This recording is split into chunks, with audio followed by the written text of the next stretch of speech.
Incwadi evile asabela aphuma ngebuningi bawo ayawubhalisela lukhetho ngaphansi kwesicubulo lesithi ngingeke ngasala nasakhalive lethu. Aphinze asukuma aphuma ayawuncoma aphinze aphuma ngebuningi bawo ayawukhetha elukhethweni loluncane. Umsakazo wetithombe Eswatini TV ehlangothini lebetindzaba umengemumo ngalesihlanu mhla tinge-24 kulesetu saselita lo msakazo tabe titsacitsisaka kutototine tifundza telive leSwatini totonke tikhungo tekuvotela tikuletsela konke lokutabe kwenteka elikhethweni elikhulu. Kanti-ke indzaba itabe icale mhla tinge-26 kulesetulu esigabeni la kutabe kuvota khona labo labaniketwe imvumo yekuvota esigabeni lesithi special voting. Titfole tisashisa kumabona kudze wakho nasetinkundleni tekuchumana. Kulabanye kutawuba injabulo yodva kanti kulabanye kutawuba lusizi. Ngumgico nje tinkundleni indzaba lenkhulu unati titulo letinginayindlu yabayesikhulu. Inkundla ngayinye kubheka ukuthi ikhiphe lifungo libelunye lolutayimelela kulendlu lifake isandla ekuthuthukiseni umnotho walelive. Tinkundla kubheka ukuthi tikhiphe netinduna tetinkundla letinge-50 nabobucopho labangama-336. Baningi labamenyiwe kepha-ke bancane kuphela labadzingekile kulendlu. Kusukela ngesimbi yesikhombisa ekuseni kude kuyawuphuma imiphumela yelikhetho. Tinsaselita lo msakazo titabe tifake likhala phansi ticubungula tikuletsela tonke tindzaba telikhetho leminyaka wa 2023 eSwatini. Ungasali nasakhalive lethu.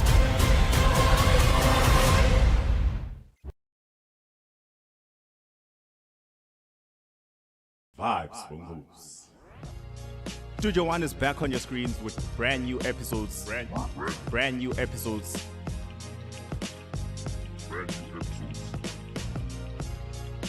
Catch your favorite local artists, live performances, your movers and shakers, the hustlers, doing the work. Entertainment news, local and international, nothing but fresh vibes every Saturday at 6 p.m. Let's go. What are you doing on a Saturday evening? We got nothing but the best.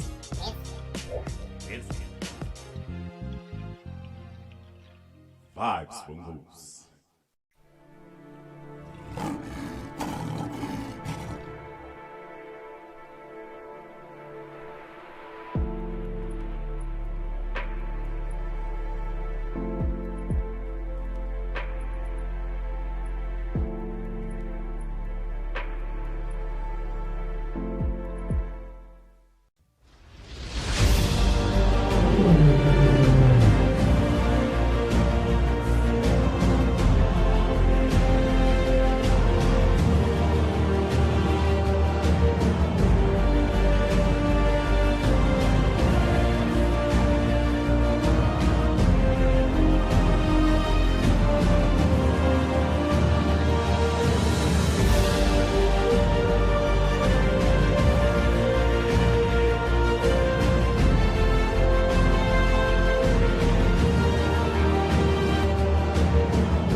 Very good morning.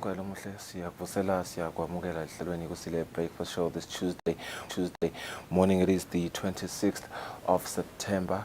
Lomuhla lesbili. Temperatures expected to start from 9 degrees Celsius and rise up to 25 degrees Celsius with 20% precipitation and 58% humidity. My name is Sifiso Umalo and I'm not alone. hamba nalungelele Magagula Pombeni. Good morning. I'm well, thank you. Mbugeli, thank you for joining us this morning. Good morning. Sanifusela senamukela nomhla ekseni. Ya langa lelikhulu namhlanje ngoba kulilanga le special voting and also impela somvoli enkulu elocate for kuleli viki njengoba nje sive sitabe sivotela labo labafuna bayobamelela eParliament kanye nasetinkundleni nasebangweni. Locate for keselungene esigabeni sama secondary elections. Locate for lolukhulu kulandela ukuthi kuphethe primary elections emavikini lamane lendlulile. Namhlanje kuvota labakhethekile beceledi special voting bese ukuthi kuvota kwesive sonke kutowendeka ngalesihlanu lapho khona kutabe kuliholiday.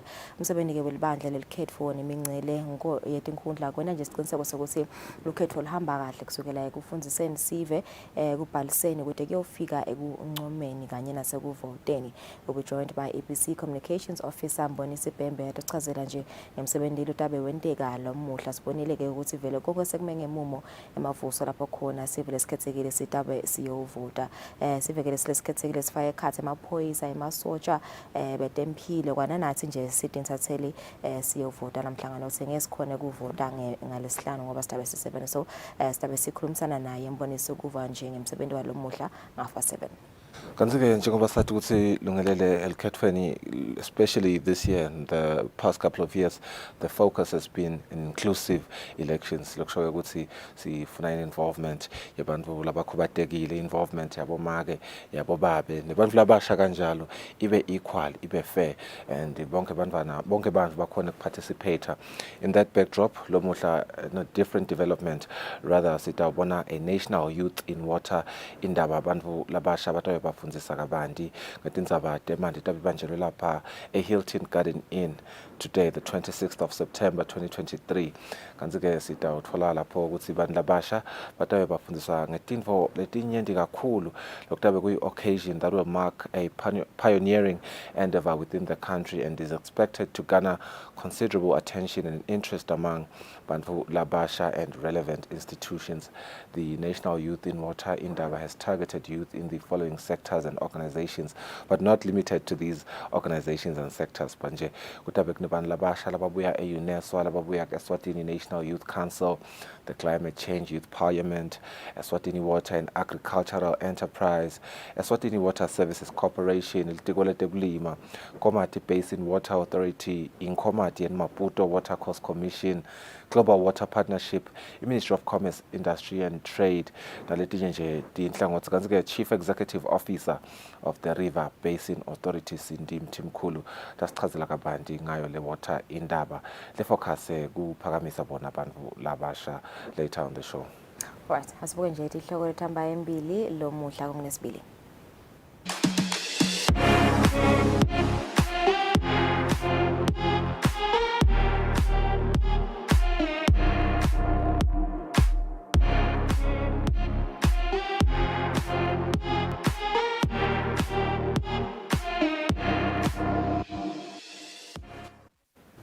Saqala ngebuka iTimes of Eswatini lomhla kungilesibili ihloko lethamba embili 3 shot dead soldier targeted 5 family kubeke nenkoti leyendekile khona lapho nje.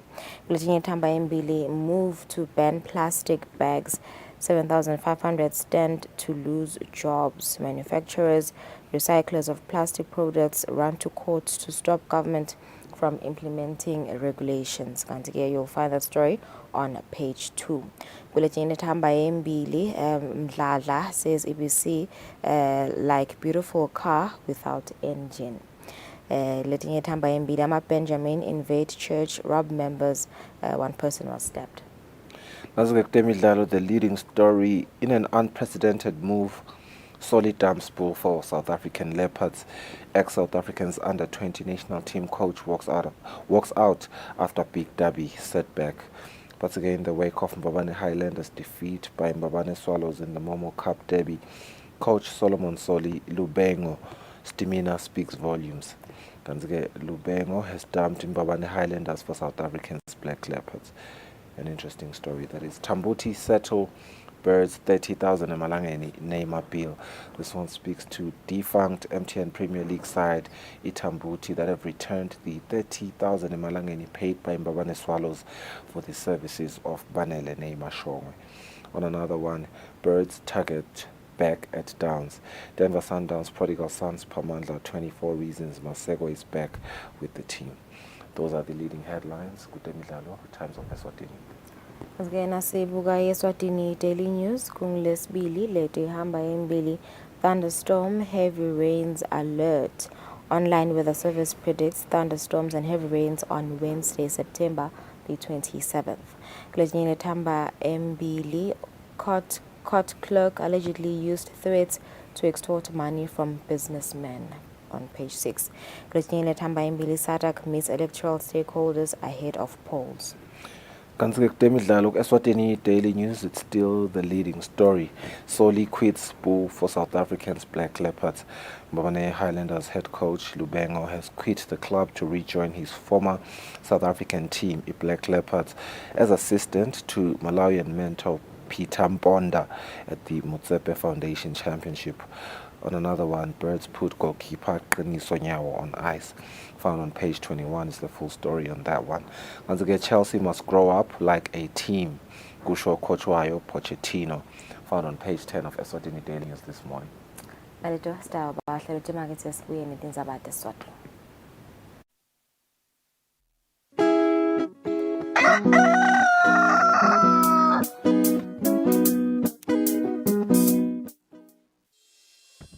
Umsakazo wetithombe iEswatini TV utibophelele kuhlonipha nekulandzela umgomo wetekusakata loweluswe libandla letekuchumana eveni. Ngephansi kwalomgomo sitimisele kusakata tindzaba letiya ngaleso sikhatsi tindzaba letide emagama lacosheme letitsembekile letitsintsa tonke tinhlangothi naletisebaleni kusukela kutepolitiki, tetemphilo, tekulima, tetinkantolo netemhlaba wonke jikelele. Siniletsela tindzaba njengoba tinjalo ngaleso sikhatsi letenteka ngaso. Kanzi kulomsakato siphindze sikulethele lonke luhlobo lwetemidlalo kusuka emidlalweni welibhola letinyawo kuye emidlalweni ledlalelwa ematafuleni kanye naleto letiqhamuka ngaphandle kwakuleli.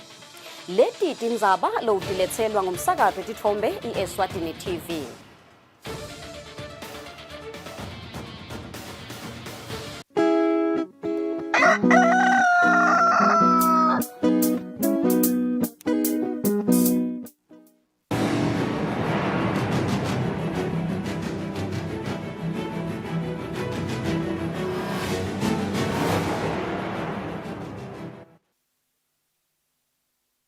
Asiphinze sinemukele nathi tindzaba.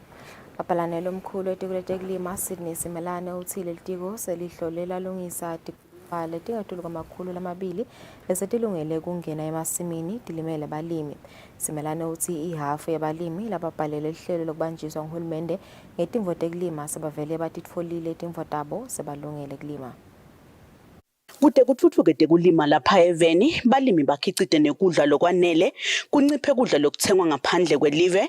Litiko letekulima lichuba lihlelo lokubambisa abalimi ngetinfo tekulima i-Farm Import Subsidy Program, lapho khona umlimi afaka ingcenye bese uhulumende uyamhlangabeta. Sicocisana namabhalelo omkhulu etiko letekulima Sydney Simelane njengoba ngamaviki nje lambalwa seliyangena lihlobo uchazile ukuthi tinganani tigulumba lesetilungele kungena emasimini. Tigulumba ke setilungisiwe nato tiyaphuthuma nje impela ukuthi balimi bangasweli nalesi nje licala kuna litulu bangasweli ukuthi balima ngani. Sihlukanise kabili ke tigulumba kukhona tahulumende tigulumba letiko NMC letingu 190 kulo 190 kangisho ke ukuthi vele letinye tato tisalungiswa leseti ready ukuthi nje tiyalima nyalo tingu 161 setitestiwe ke leto vele setilungele ukuthi tisebenze. Kwesibili siye kuma private tractor owners sahamba sayocela sitargete inombolo ya 210 wetigulumba. Kulo 210 ke kufuna ukuthi test tonke letigulumba sendele ukuthi singabi netinkinga nasekucale kulinywa bese silima sishiye khatsi sekuba inkinga ukuthi kubhadalwana kanjani. Lese sitestile ke tingu 74 kulama private tractor owners. Mengameli wenhlangano yabalimi Dumsani Masondo uthi lo hlelo lilusito kakhulu kubo balimi. Lesikubonga konako kuhulumende kuthenini asisite sithi inhlangano yabalimi. Manje ke lo sito selwe ngekuba lincane kuyasikhomba nje sibalimi ukuthi kunenge lokufanele sikwenze. kulonyaka nje balimi kuvulwe mhla ka7 kwapheze kwavalwa masinyane. Balimile sebatitfolile timfo tabo tekulima kufaka ekhatsi inhlanyelo namanyolo bathi inkhulungwane letimbili nemakhulu lasiphohlongo nemashumi lasikhombisa nabatsatfu 2,873. Etindzabeni ye-Eswatini TV kubika Samkeliswe Khoza nginavuma inkosi Nzinisa Kamanzini. I-credit tax seyisusiwe sengeke isaba khona. Lokhulumela enkapani lebutha umthelo wahulumende Vusi Dlamini uthi isive sesitawusebenzisa i-ID esikhundleni se-credit tax. Baningi bevile ukuthi vele seyisusiwe lokusho ukuthi lo mthetho wayo wa 1968 so urephiliwe. Lokho kusho ukuthi i-credit tax singu Eswatini Revenue Service akusasiwo umthelo lesiwubuthako njengoba sathi ukuthi i-credit tax ibe ibhadalwa ngilabo labasebenzako laba bhadala khona 18 amalanga njalo ngeminyaka bese ke kuthi nangabe kusho ukuthi uwesilisa na ufike eminyakeni nankhumbula kahle leng18 ngetulu nakhona bowubhadala imali lenganga 14 amalanga 20 cents ngeminyaka. So lokho ke kusho ukuthi effective lesikhathi naku gazethwa loyo mthetho lokungumhla ka15 September lokusho ukuthi inyanga yenyoni njengoba sikuyona vele loyo mthetho awusekho lokusho ukuthi i-credit tax asayibuthi. Njengoba ushido ke msebenzi lokho kusho ukuthi lapho bekusetshenziswa khona iyona i-credit tax number lokuyinombolo lebevele yakhiwa ngithi singu Eswatini Revenue Service so utawusebenzisa khona inombolo yakho lesithi personal identification number iPIN. Umphathi wehlangothi lolubuka isifo samaleleveva Quentin Dlamini uthi lolu phiko selivele lilungele kucala umsebenzi wekufutha njengoba kuletinye izindzawo eveni isive sesikhala ngetimbuzilwane. Dlamini uthi kulenyanga lesetulu bangemashumi lamabili nesiphohlongo bantfu labatfolakale nesifo samaleleveva. Umnyaka wamaleleveva welive ucala ngenyanga yaKholwane kanti live laseSwatini liyingcenye yemave livekati le-Afrika lasiphohlongo lasemathubeni lasetulu ekuncoba sifo samaleleveva i-Elimination Aid. Umphathi wehlangothi lelibuke kulwa nesifo samaleleveva itiko letempilo i-National Malaria Control Program Quentin Dlamini uthi njengoba imazinga ekushisa sekaphakeme eveni sebayitfolile futhi nemibiko yebantfu labahlushwa timbuzilwane lelibandla selitawucala umsebenzi wekufutha masinyane. Nyalo ngaSeptember nje sinawo ama-cases afika ku-28 asanda sangena letiko alivamitsi kuhlala phansi kanjena bese kusumile eDulo njengamanye nje lidungisa ukuthenini basinike bandla lesitawasebenzisa kuyofutha tabe sicala lesifutha ngalo October isikhathi sokuthi imithi yethu ingene masinyane seyivele khona eminye imithi yokuqala so nje sime kahle ekutheni singacala anytime. Kuletinye tinhlelo live laseSwatini liyingcenye inhlelo lokuncoba lesifo eminceleni yemavela faka ekhatsi live laseSwatini, Mozambique nelive leNingizimu Afrika iMosaswa Cross Border Initiative. Etindzabeni ye-Eswatini TV kubika Samkeliswe Khoza nginavuma inkosi Nzinisa Kamanzini. Itiko letinkhundla selivale esifundeni sakaHhohho indzaba yekuhlangana nabantu abenkosi nabo chief kukhulumisa indzaba yekusebenta kwemakhetfwa ikakhulu ukubuyisela umbiko wokusebenta kwawo njalo emva kwetinyanga letintsatfu emiphakathi. Bekusho komcondzisi itiko letinkhundla Dumisani Sithole loluhlelo luhlose ukuthuthukisa kusebenta kwetinkhundla libambisene nebantu abenkosi tikhulu kanye nesive. Umcondzisi etiko letinkhundla Dumisani Sithole uthi noma lolu hlelo lisengasiwo umthetho kodwa batawuchubeka balusebenzise basalicola ate angene ehhovisi emancunya lekungilawo latawuphumelele lukhethweni lwalonyaka. Lokucishe kuvamile indzaba ukuthi labo babe lesibakhethayo nabomake lesibakhethako le emimangweni bese bakatiguta abo le emimangweni sokha ukuthi lesive so sibitela nje endzaweni yakhe lapho bawuhlangana naye khona so abasaya emphakathini sebatakhela nje tabo endzawo lapho batawuhlangana lesive khona kanti phela sithi tonke letindzaba tiphelela emphakatsini suka emphakatsini tiye tinkundleni ukhangaze batakheleke tabo tina lokungibona sikukhuta kakhulu ukuthi akusuwendeka ngoba phela nawe ukhethwe kulesive uphume emphakatsini la kukhona lesive sisebenzela khona. Umfana Nkosi lobuke sifundza sakahoho Princess Tsanzile utsite lokhu kungumlando esiveni seMaswati. Bajabule kakhulu boshefu nalaba bathumelele vele bajabulile ngoba lele batawutshelwa bona ngokuqala emlandweni wesive seMaswati ukuthi lalaba batawungena eParliament namuhla taba kwekuqala ngcala khona babhekeke ukuthi batawuta njalo ngemva kwenyanga letintathu kutowupota esiveni ukuthi kwentekane eParliament bahamba njani bahlale phansi nesive kubonakala ukuthi sibathumane kuhamba njani. Lolu hlelo kubhekekwe ukuthi lube nemthelela lomuhle ekuthuthukeni kwelive ikakhulu intuthuko leta ngelitiko letinkhundla esiveni. Etindzabeni Eswatini TV ngibongo Simagagula esipiki. Inkantolo lenkulu igodle esijubo ecaleni laloyo ebekalilunga leParliament lenkhundla yasendzingeni Lutho Dlamini lapho khona akhonona ngekuthi lo waphumelela esigabeni secala selikhetho bekede imvumo beyimvumela ukuthi angangenela likhetho kanye nakulelo lapho khona bantfu labalishumi nesithupha bebafuna ukuvota emphakathi esigangeni ngaphansi kwenkundla yasesibhocosini labajikiswa bangakhoni ukuvota esigabeni secala sekukhetha ama-primary elections ngetinsolo ukuthi abasibo bakulendzawo. Lamacala onke lawa lokufaka ekhathi laloyo bekangumhlonishwa wenkundla yasekwaluseni Sibusiso Mabhanisi Dlamini alelo judge lenkantolo lenkulu Justice Mavuso ummeli walaba labalishumi nesithupha Sidumo Mdladla wathi inkantolo ukuthi kuvota kulungelo lawonke lelicukethwe ngumthetho sisekelo usole libandla lelikhetho kanye nemnceleti inkundla ngekuba ingoti ulifanise lelibandla nemotolo lengananjini nemabrick kodwa lehamba emgwaqweni.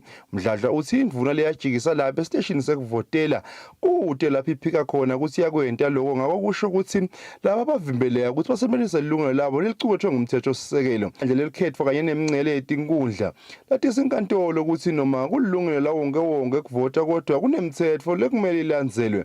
Ecaleni laloyo bekangumhlonishwa wasenzingeni Lutho Dlamini lokhala ngekuthi Bhekthemba Magagula lwaphumelele emphakathi enkamazi bekede imvumo yekungenela lukhetho njengalokhu bekede imvumo lebeyivela kumcashi. Ummeli wakhe Kwanele Magagula utshela inkantolo ukuthi section 97 yomthetho sisekelo welive uthi umuntu osebentako lokumele angenele lukhetho kumele kube ngulonemvumo leqhamuka kumcashi wakhe. Lo mmeli uthi lowagcina aphumelele enkamazi wayimikisa lemvumo kaEBC ngemuva kwemalanga lamathathu njengalokhu bese kuphelile kunconywa. Ummeli waBhekithemba utshela inkantolo ukuthi ngakwenkqubo yetinkundla umuntu nakaya kuyonconywa usuka ngadi ukuthi utawunconywa yini ngakho ke bekangeke Bhekithemba benayo lemvumo njengalokhu bekangadi ukuthi sive sitafike simncome yini. Ufakazi lehhovisi lengcweti yetemthetho liqhubeke lithi uphutile Lutho ukubhalela lelibandla njengalokhu bekumele lokukhala kwakhe akuvete engakaphele emalanga lasikhombisa ngakho lenzaba seyiphelelwe isikhathi. Ngesikhathi kuhlanganiswa lombiki inkantolo beyisalela indzaba lefakwe nguloyo bekalilunga leParliament lenkundla yasekwaluseni Sibusiso Mabhanisi Dlamini. Etindzabeni kubika Fortune Dlangamandla isenkantolo lenkulu.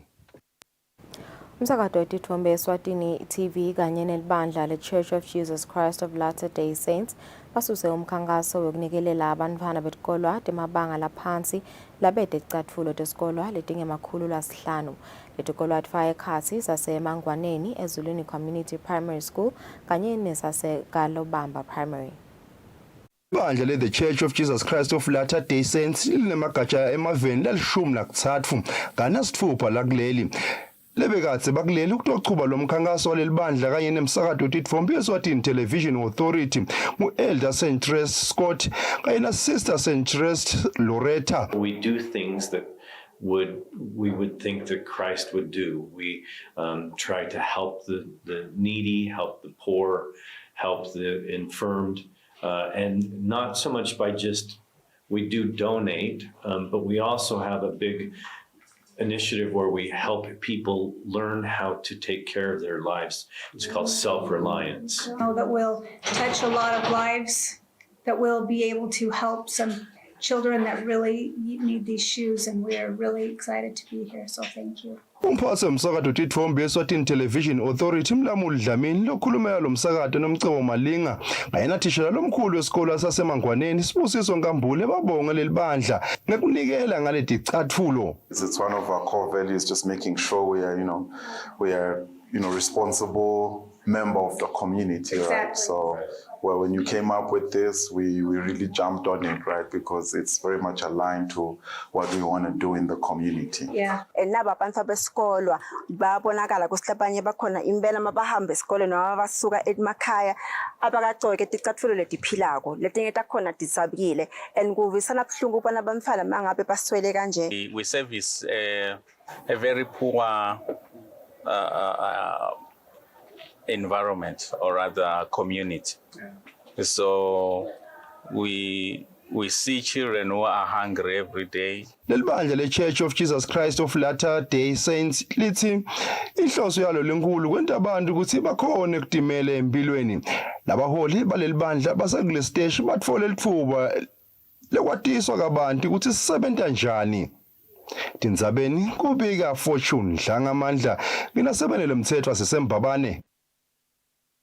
Sihlala welibandla letemakhono namasiko Hansese Dlamini uthi amasiko namakhono sewajika abayindlela yokutiphilisa kulabanengi lokuyinvola bayisekelako balibandla kuthi kuphilwe ngemakhono.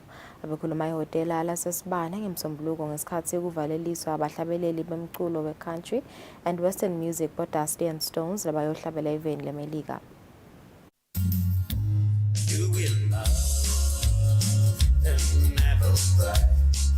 Kutawuthi ngalesithathu kuleli viki bahlabeleli bemculo we-country and western music lekunguDusty and Stones balibhekise eNashville emelika kuyoba ingxenye yemdumezulu wemculo we-country. Sihlalo webhodi yaka-Arts and Culture Hansese Dlamini avalelisa labahlabeleli uthe bayadichenya ngabo abahambe bayohlabana bagwazane. Angike umelela lize lakithi lakangwane kuphela seniyawumelela umhlaba.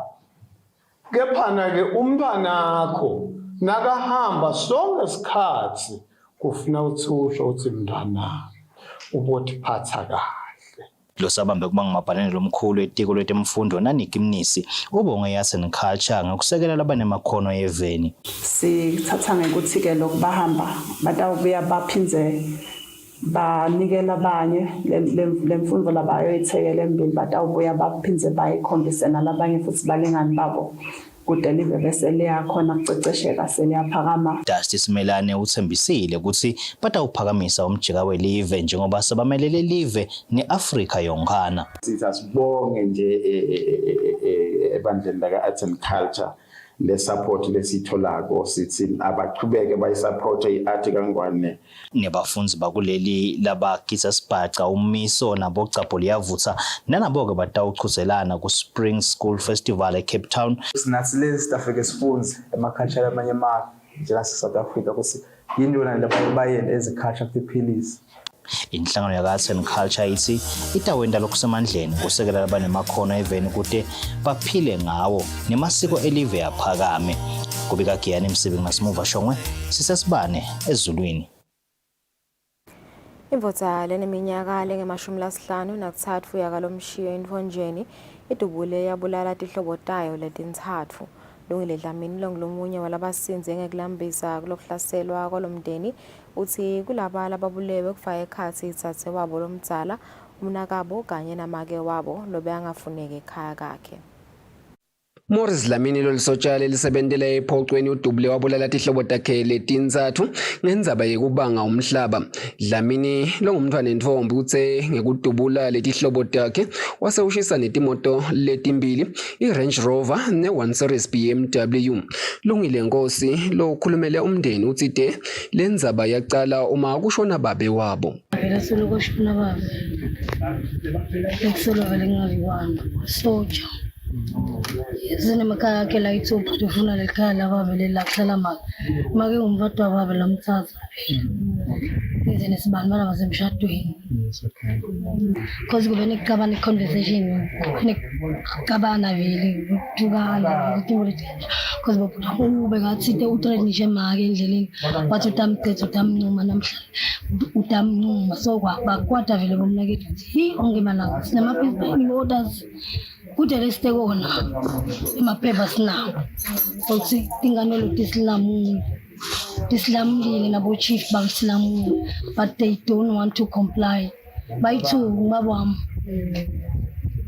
naye Maurice boyithuku balwana make kakhulu abamfuna ekhaya wathi makaqhamuka la makafika la bekoneni lapha ngambona lo kusisi wengodi baphuma uthi sesizwami nawo bathunga la base baphezela petrol nalesibamba phese sikhwama la ngema la samile sebamile bonke lana mbona leliso lakhe vele lekuchecka ukuthi usefonini uyabuka ukuthi kumbe yasetup asinakafika lapha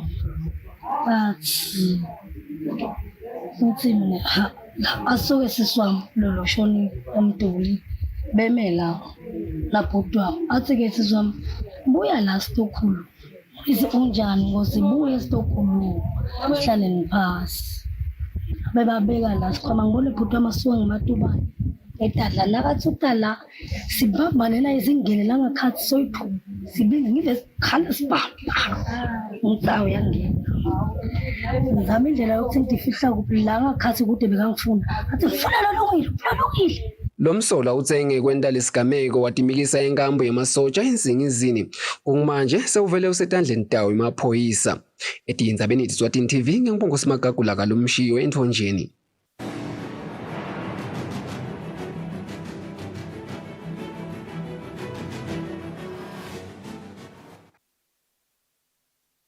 Kwezemidlalo umceceshi weqembu leLovo Gcina Dlamini uthi ukuphumelela kwabo ku-Green Mamba akusiko ukuthi bekunebadlali labangetulo kwalabasihlanu labebangekho kulomdlalo wabo.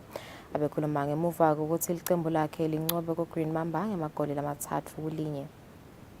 Kuleminye imidlalo ye-M10 Premier League ledlaliwe enkundleni yakalanga isiteki lapho khona emidlalweni wokuqala bekutholana iqembu le-Ilovo kanye nalabavikela lenzebe i-Green Mamba. Kulomdlalo iLovo ithusela abanyenti ngesikhathi ishaya yona iGreen Mamba ngamagoli lam3-1. Umceceshi welicembu leIlovo Gcina Dlamini uthi abakancobi ngoba labanye bebadlali beGreen Mamba bebangekho kulomdlalo kanti Ernest Mavuso yena lokucecesha iGreen Mamba uthi sasifikile isikhathi ukuthi badlali abangajwayeli ukudlala baqale badlale. They looked more dangerous today than any other day because they played the infringed players. The infringed players wanted to prove to the technical bench that they can play. I don't want to say Ilovo won against a weak Green Mamba. There's no weak team in this division. In as much as sithi a winning combination, but akufunda labanye basalele emva kakhulu. Njengoba nje le game yalamhla itshengisile ukuthi kunebadlali abasalele emva kakhulu nge-game time nange-match fitness. Those were contributing factors. But fortunate enough, bekude besitawumforsa to walk into the field of play to rescue them. Kanti kulomnye umdlalo lolandzele khona enkundleni yakalanga isiteki iDenver Sundowns kanye neMonin Pirates kanti iDenver Sundowns inqobile lo mdlalo ngamagoli 2-0. Umceceshi weDenver Sundowns Milton Dlamini kanye na-Icardboard Masosha uMonin Pirates babeke kanjena ngemuva kwalo mdlalo. We want to rebuild the team as a football club in terms of arranging ourselves better in terms of professionalism at the training ground and how we look after our players and how we train our players and have an identity of a style of play. I think when we face a team that is playing football and we struggle, it means we are not yet there in terms of playing football. Because the moment we keep the ball, the purpose of keeping the ball is to create chances to finish. But unfortunately, we are not creating in the final third. It's not working from defense to midfield. And then the moment we get into the opposition's final third, it's not really like working. The final pass is not there. Kanti amagoli ashayiwe kuyo iligi kulempela somvo 15 emidlalweni lesihlanu. Lobikela umsakazo Eswatini TV temidlalo ngilinda Dlamini eMbabane. Ngalito temidlalo sitibeka lapho tindzaba tetfu tesiswati sitaba hlete market nasibuya sitabe sikhuluma ngabantu ngeEswatini Youth in Water indaba licala namhla. Ibandla letelukhetfo nemincele Elections and Boundaries Commission bathi sasive kutsi kuvota ngalokukhetsekile special voting kutawuba mhla tingemashumi kuLesotulu 26 September 2023.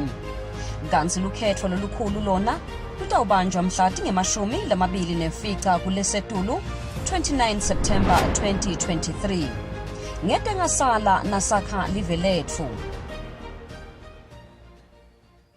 Ngeke ngikuvotele bese unginiketa 200 emalangeni. Hayi ngeke akungelula.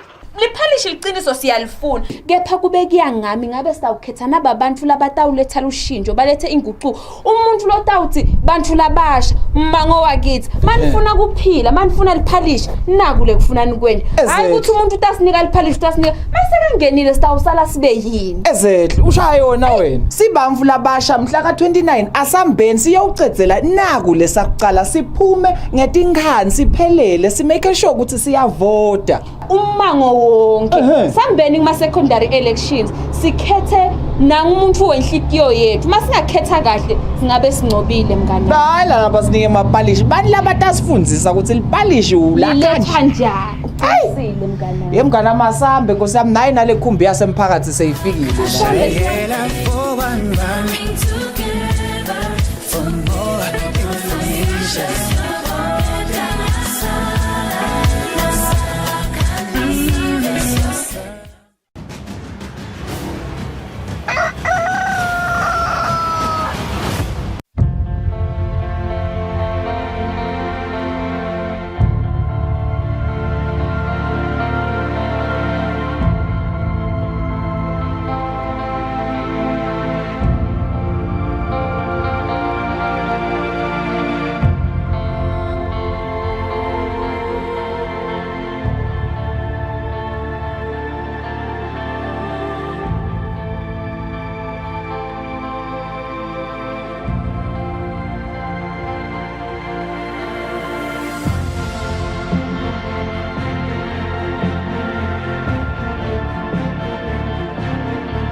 Right, it is set to be the first step to the empowerment of youth in water resources management.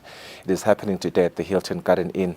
Eswatini's Youth in Water Indaba. Let's talk to Chief Executive Officer of the River Basin Authority, Cindy Mtimkulu, who has joined us in studio this morning. Very good morning, Cindy. How are you this morning? Good morning to you. I'm okay. Thank you. Very excited. Seems to be a very interesting platform for the youth, and I'm a part of the youth myself, so I'm very, very enthusiastic about such initiatives. Talk to me about this one in particular. It's an Indaba, I believe. It is happening from 8 a.m. until 4:30 p.m. Today. You say it is a platform for the youth to learn about water governance, challenges as well as opportunities that are available in the field. Let's talk about the opportunities that the youth can leverage in the field. Ngibonge kakhulu for this opportunity to explain what this is all about. Ngaqala from back nje kusho ukuthi water management is an issue that involves everyone, and we are always talking about sustainable use of natural resources, and when you talk sustainability you can never leave behind the youth because they are the future. So in the management of water resources siyabona lokho ukuthi kugcwele thina kugcwele abantu labadzala kugcwele abantu labalimako abantu laba industry laba lokungibona who are required to continue this in the future are left behind. They are not participating at all. Ganzi bantu benda imali ngemandi. Sibekise ukuthi kuthiwa umnotho waseSwatini i-backbone yakhe i-agriculture. Now uthi agriculture ke ngeke ube ne-agriculture kungenawo eMandi. Manje ngalendlela lokungeyonyalo lokulima solo kwebantu labadzala kanzi lamathuba ekuthuthuka akuwo lamandi sithi ke involve le youth so that ingene. I talked about agriculture, but there's also industry, there's also ecotourism. There's a lot of things that bring money from water, but bantu labancane solo bahleli ngemva abawadi lamathuba lakhona Yeah. Yes. And you spoke about innovation there now ukhuluma ngebantu labasha lamagama lawo sakahlala hamba kanye kanye. What are some of the innovations that really young people can bring, maybe asithi kulama problems that confront water? Yeah. Some of the most, maybe let's start by highlighting some of the most urgent problems that are confronting Emandi currently. In the country. Not just in the country, but in the world. Emandi, Emandi sonke siyawadzinga, but it's not enough. All the time akasi enough. Ngawubekisa nje sithombe sala Eswatini. La Eswatini sisebenzisa over 95% wemandi ethu kunisela. Enisinisela umoba. Nasinisela umoba ke isihlahla semoba sidzinga amandla amaningi kakhulu. Kunema opportunities ne-innovation lengentiwa ukuthi usulimela okunye lokungasiwo umoba. Asasithi kumbe sowulima wona lo moba. Indlela lo unisela ngayo nayo ingaba nemthelelo ekuthenini usebenzisa amandla amancane wende inzuzo lenkulu.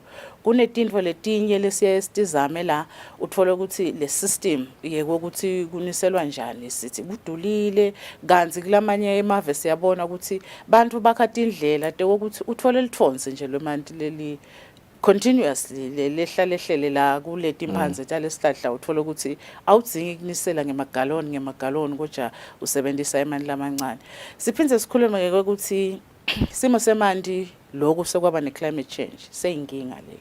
Uthola lokuthi selina kakhulu achamuka semaningi kakhulu sekasibangela inhlupheko asonela iproperty ayakhukhula kanzi adabhenza ahambe ngoba sekutoba nesomiso futhi siwathi kunetindlela letithite labangatisebenzisa bantu labasha bona ngoba babuka into leseka kafiki into uthi bawabambe lawa la amanengi kuze ukuthi abe khona ukuthi siwasebenzise later on.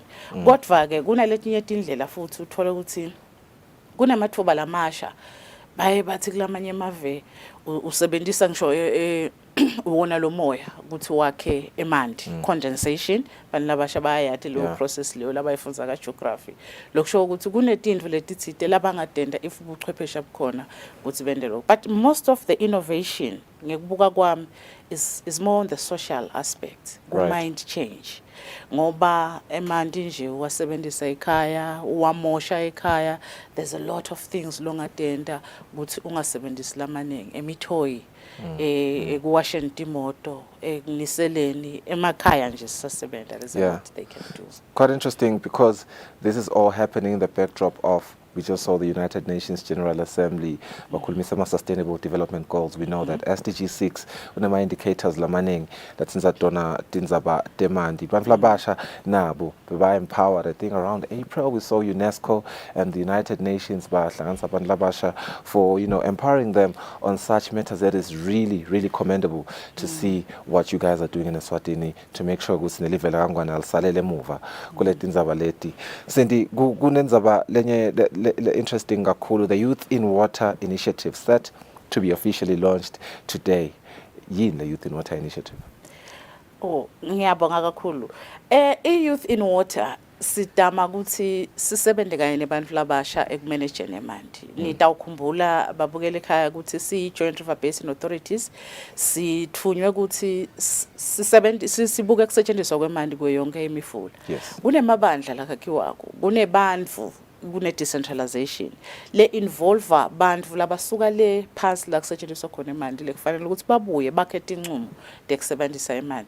Siyabuka sithola ukuthi ayikho youth kuleto tinto leto. Sithi-ke asesi-engage sicale i-trade fair kulomnyaka lapho nga6 September khona sibe nelanga lapho sithi sibacocele nje abantu labasha ukuthi sendani babuya ke nabo ke ngedinombolo dabo batawukhuluma ngekhala kwabo basho ukuthi thina sinenkinga lenjena asati lutho sithi ngathi indlela de ukuthi nisibuthe nismentorishe nisatise nekuthi imithetho ithini so le ndaba ke I platform yokuthi asesihlaleni phasi sesixoxisane sesibhunge ukuthi mbambamba nikhala ngani yini mbambamba lokwentiwa akuphi lamathuba ekuthini be involved nekokuthi ke nenda njani ke from here on so it's a platform to get their views to also hear from others who are in the field sharing other youth sharing ema opportunities la sebakuba hambile babuya kubo UN tinveti kanjalo bafundzise betimali banetimali ukuthi ungasebenzisa imali emabhizinisi longawavula bese ke sesakha I-community of practice ukuthi laba lesinabo sichubeka nabo ke siyaba mentorisha ke siyaba involve ke nangabe ngifuna kwenta research for example ngiyokoleka I-data ngingabe ngihamba ngiyocasha abantu kube kunemaswati langaka lakafundzile lahlele ekhaya lakangenda iphathi letsite kulomsebenzi so sicala nje budlelwane nalabasha ukuthi sisebenzeni kanye kanye quite fascinated by the community of practice because my next question was to be how will you then ensure the continuous participation of labantu labasha kulama water solutions and I'm glad that you do have the community of practice that is set in place to make sure ukuthi nabo labantu labasha lenda uqhubeka nibambane nabo netandla nisaqhubeka I'm aware that you have multiple sectors coming in today. Different institutions and organizations will be represented. Talk to me about, obviously the interdisciplinary collaboration. And it was very strategic. I was just looking at the list. First, you can highlight the list and maybe talk to us about why that is a strategy. Yeah. Okay. Si discover ukuthi banengi bantu labahlala bakhulume ema issues youth. Siyathi ukuthi na ukhuluma nje ngabo Youth Development Fund siyathi ukuthi kunabo iParliament ye youth climate change nyalo sive a number of initiatives la khona la khuluma nge youth sibona ke ungazuthi even kasadakhe sifa bathi kukhona le country chapter shows nebaseswatini nje bakhona labahlala ko laba representer youth labahamba bayokhulumisa tindzaba te youth lapho sibona ngathi basebenta bodwa ngiloyo le singiko sesithi asesibahlanganise labantu laba ukuthi sebatshele le youth nje lehlela eSwatini ukuthi kunemathuba la kuphi babhizi ngani lapho bakhona ngokuthi laba labanye labane interest ukuthi ba volunteer isikhathi bathole lwati bangangena kanjani shothi le list nje I wouldn't really be comprehensive but kunabo UNESCO kunabo youth council kunale parliament kune youth lesebendako emandini kubo Swede bo Coburg bo EWSC kuphinze kunema transboundary platforms lapho khona uthola ukuthi sibukana labanye bomakhelwane bakulamanye amave nabo sidabe sikanye nabo la siphinzeke sathi asibite nalaba betimali like boSwazi Bank ekuthenini bafanda wonke umuntu olimako yini tinkinga letikhona natikhona letenda ukuthi iyouth ibe incane lapho nekokuthi ngiyiphi indlela iyouth lengathi positiona ngayo kuze ukuthi nayo itothola lolusito ikhona kuparticipate la so we are really broad we are going research we are going practical we are going real examples from the ground of success stories and we are looking at really how can we chant the way forward and we are going to use the youth themselves ukuthi sebasiqhushisa ukuthi bona bevungazi ngasebenzile nasingacala la siye la sasesakhi program ke nema partners ethu IUCN ukuthi senda njani going forward. You did activate this initiative during the Eswatini International Trade Fair which didn't happen not so long ago, just a couple of weeks, maybe a week and a half ago. And what really struck my interest while I was making my way around, obviously Lemavuso, was seeing the engagement and the participation of Labantu, Labash. Unfortunately, I couldn't stay there to hear their views because I was doing other work at the Kusile Breakfast Show. But I'm aware they did share their views. They shared some of their concerns and they shared some of the solutions that they present. The pains really, because I understand, that's where you guys wanted to start. Go over their concerns, their pains. Yeah, it's quite interesting the way we did it. We were very creative because we were dealing with youth. We had a blank canvas, Right. lapho sasine libonza nje lonke lelimhlophe lapho besithi nabafika bakhulume nathi babhale izinto awubabhala ke. But interestingly nawubona tinkinga tabo letinkulu, it's the inclusivity issues. Bevungazuthi they are not being given the chance to participate. Bevungathi ba excluded. Bevungazuthi abanikwa bona lamathuba ukuthi bakhulume bavakale. Ngilapho siyokhuluma khona ke namhla ukuthi asesivenine ukuthi nithi nanifuna kuvakala nifuna kwendani. Ngoba sithi nasikhuluma yethi sithi kunekuba ngumsindvo kunekukhuluma constructively, and in a professional space now khuluma umemeta nje kude lo dokulalela kodwa now structured ngalendlela okhuluma ngayo sethemba lokuthi utawuvakala. So bakhala ngema platforms ukuthi babe included, bakhala ngema programs ekuma mentorisha newokuthi batiswe ngalamathuba la kakhona, and then of course ama resources ahlala ay issue sonke sikhala ngawo ukuthi imali atsito enough and things, but it's not always about money. I'd say ngoba bengidawuvele ngicashe consultancy iyongibuthela data, why hire an external consultant ibe youth ikhona ingahamba ifunza nangalo msebenzi ibuye nale data le include sikhuluma ngebantu la lasebayendile i-master i-degree kumbe first degree, nabanye banema masters bahlele ekhaya bayakwadi ukukoleka idatha. So it's not an issue ukuthi kudzingeka imali temafilimu ukuze ukuthi babe involved. Kudinga nje ukuthi ubavulele kulokwendako, ubanike ingcingwane lethide ukuthi bambani la. Thine futhi sifuna nekufuna imali kuthiwa kunetimali tabo climate change, ema funding nema proposals. Site lesikhathi sekuthi sihlale sibhale ama proposals ngaloko ukuthi vele lo msebenzi wethu usho ukuthi asiyohlola titesha sende in kodwa bona banaso isikhathi se research bahlale tingcungweni bantu labasha. Nangabe nje umniketele le data ku internet yonke lento loyifuna kodwa uhlala ayithola abuya abhale phasi umnikele. It's right there on our disposal on the internet. Everything is there. Very happy with the fact that laba lenithi sebavele bafunzile ninabo, but I do see in some of the concerns labantu labasha laba veta, and I suppose this was the minority labane interest in Zavent Demandi, but haven't really had the opportunity to learn much about Emandi. They did propose maybe there's lack of knowledge. We might need to learn about it. And I see that some of the proposals would see need for bursaries for training, capacitated. Do we want to expand that and fully focus on Gufundisa Bandlabasha for a scholarship, maybe for them to get educated on Emma fields Emandi? That is where the partnership comes in. Definitely. Yes, the International Union for Conservation of Nature, IUCN, igule initiative le. Kocha behind them, there are a number of partners like Valuing Water Initiative, UN, Kune Climate Center. There's a number of people who have interest ukuthi youth idlale part le khona. Kwasathina si Joint River Basin Authorities, sisebenzana Dutch Water Authorities, Blue Deal program. So sibukile nje sibathe siyasebenta kuthiwa ni manager Emandi niwabuke emfuleni niphinze niwabuke nangaphasi kwemali. Sibathi hawo ngaphasi kwemhlabathi bangakhi bona labantu laba kwacwaninga lokho. Sirealize lokho ukuthi uyathi kude ngalesi sizathu sokuthi laba bebakufunzile ngilaba labadzala laseba retire lasebahamba noma ngithi lesesesiphuma. Sidinga ukuthi sitrain abantu labasha la babuye badokwenda. Siyasive ukuthi bantu labasha they are scared of math and science, but it's not always the case.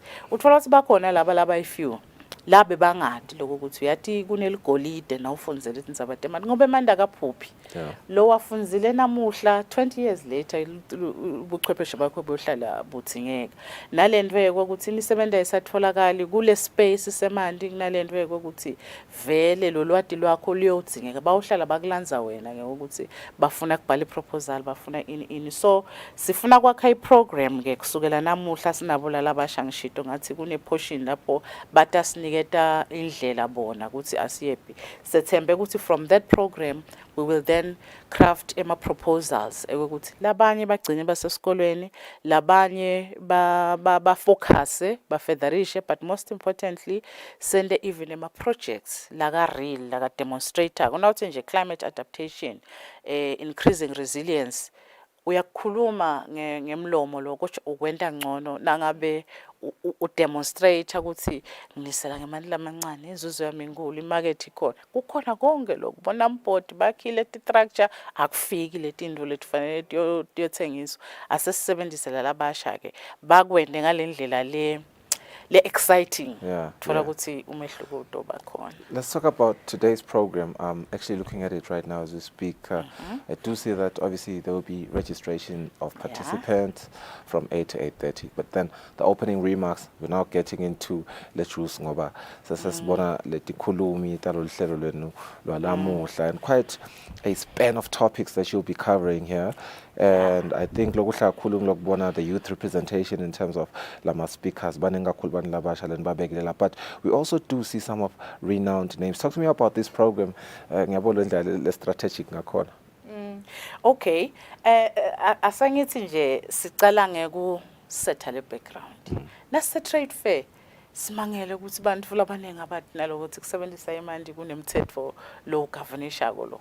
So le baseline le background yokuthi uthini umthetho wona ngokusetshenziswa kwemali, yini lokuvumelekile yini lokungakavumeleki, na ufuna kwasebenzisa wenda njani. So ngilapho ke sikhuluma ngale water resources management in Eswatini, sipresentelwa youth young experts lesiwatfolile lesiwafandelwa ngema-Dutch la ngamaswati la katabakhulu lasasebenda la kuletinto temandi ukuthi usikhanze ukuthi bantu abadi ngaloko. Emva kwaloko bese sesikhuluma ke ngale aspect ukuthi yini irole ye youth lengayidlala. Kune project lebesiyenda na Global Water Partnership, sinel office la eSwatini lapho sikhuluma ngema climate technologies adapted to climate change. You can never talk adaptation without innovation. So we also have a young person lapho project manager waleyo project lotabe asho ukuthi sesibendile ke ma studies ku context yaseSwatini sithola ukuthi kunemathuba la nala yathi singawusebenzisa kangcono emandi. Emva kwaloko sesiyawukhulumisa ke le aspect ukuthi labanye laba kule space semandi yini emathuba labanawo batabe basherisha ke lapho kune panel even lapho bahleli khona basho khona lasebabuye America ukuthi bathole ukuthi I platform yebantu labasha ingakanani laba la eSwatini bona nabasebenza abakhanzakuthini laba kaSadaki lama initiatives ala eSwatini la kasebenza kusita abantu labasha nawo endani athola ngazo kushoda ngakubo bese ke sesibuya kule date imali ekuthenini na ufuna kusebenzisa imali ke sothinga imali ke emathuba ke akuphi kwenda njani njengokuthi nje angeke uze uhambe uyothola iloan kaSwazi Bank noma kaFincorp ukuthi yolima ube ude imvumo yemali.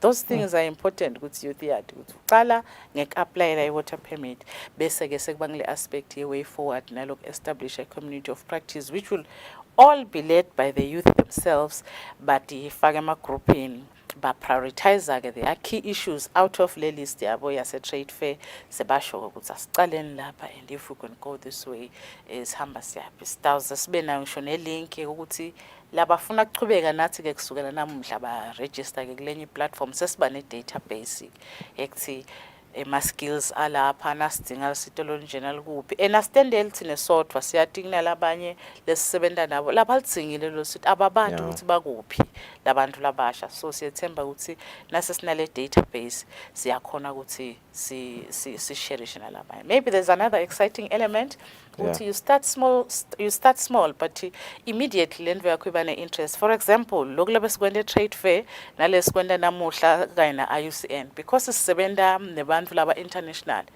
We posted it on LinkedIn and things, gaining interest, and suddenly they are funding Eswazi to present on this initiative. Ulenye Sadak transboundary conference letabise Maputo next week. So already and if they really come up with something nice here, this is a platform. Lapo bato mageta connect ne potential you scale up this. It could really grow into something really big. It's quite interesting, and congratulations to whoever it is that will be speaking there. Let us represent Silive Pinza Sibantu Laba labasha ukhuluma nga LinkedIn sengiyo yona le innovation leyo that you're already leveraging. Cindy Mthimkhulu, Chief Executive of the River Basin Authority. Ngijabula kakhulu ngoba when we speak about bantu labasha, we speak about the largest demographic dividend in the country. Sibuka a post-COVID economic recovery strategy. It articulates ukuthi si embili kulama pillars bekwembili lang 5 kune agriculture. Indeed, water is life. Thank you so much for your time. The time ukuthi initiative yenu itaba is success. Lo mhla sibahlela market masinyane sizobuya siqhubeke nehlelo.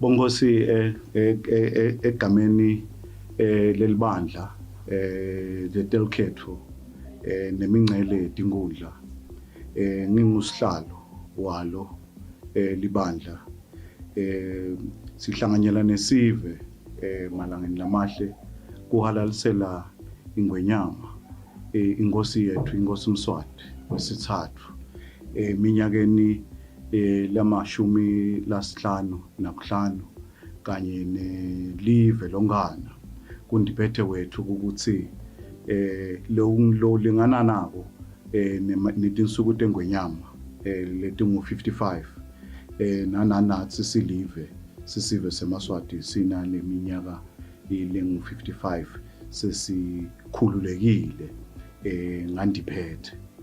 Siyabonga ke bongosi sisahalalisele makhosi ethu nelive ukuthi nebayitolo lekungibona lesithite basebenta lelive makhosi ayitolo nesive seMaswati sonke sayitolo ngoba lokhu lesesifike lamhla siyasakukhanza sakuhala lesikuhalaliselako ngilokuchamuka kibo lekubita ke ukuthi ke nathi siMaswati njengekukhonjwa indlela makhosi ngosi yelive sichubekeni silibeke live libe ngiloko lekungona lesikukhanzile nathi nalokungcono.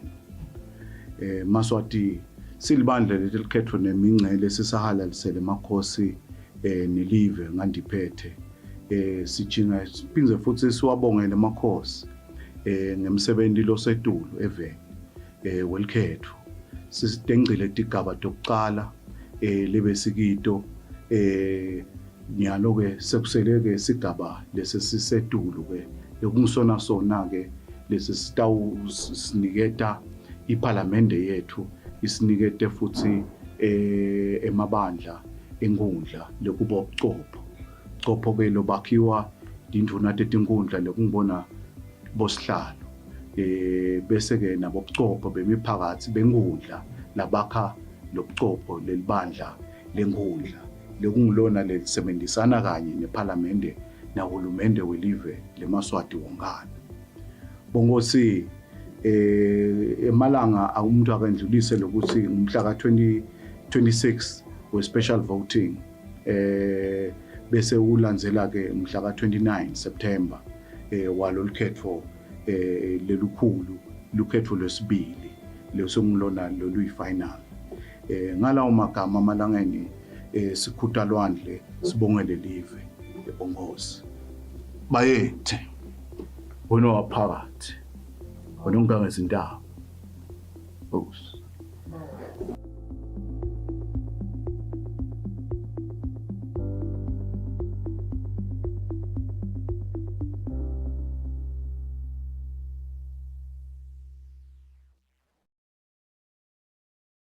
ngeke ngikuvotele bese uniketa 200 emalangeni. Hayi ngeke akungelula. Liphalishe iqiniso siyalifuna kepha kube kuyangami ngabe sawukhetha nababantu labatawuletha lushinjo balethe inguquko umuntu lotawuthi bantu labasha mmango wakithi manifuna kuphila manifuna liphalish nakule kufunani kweni hayi ukuthi umuntu utasinika liphalish utasinika masekangenile sitawusala sibe yini ezethu ushaya yona wena sibamvu labasha mhla ka29 asambeni siyowucedzela naku lesakuqala siphume ngetinkhani siphelele simake sure ukuthi siyavota ummango wonke sambeni kuma secondary elections sikhethe nangumuntu wenhlitiyo yethu masingakhetha kahle singabe singcobile mngani hayi la basinike amapalishi bani labatasifundisa ukuthi lipalishi ulatha njani ayisile mngani yemngani amasambe nkosiyami nayi nale khumbi yasemphakathi seyifikile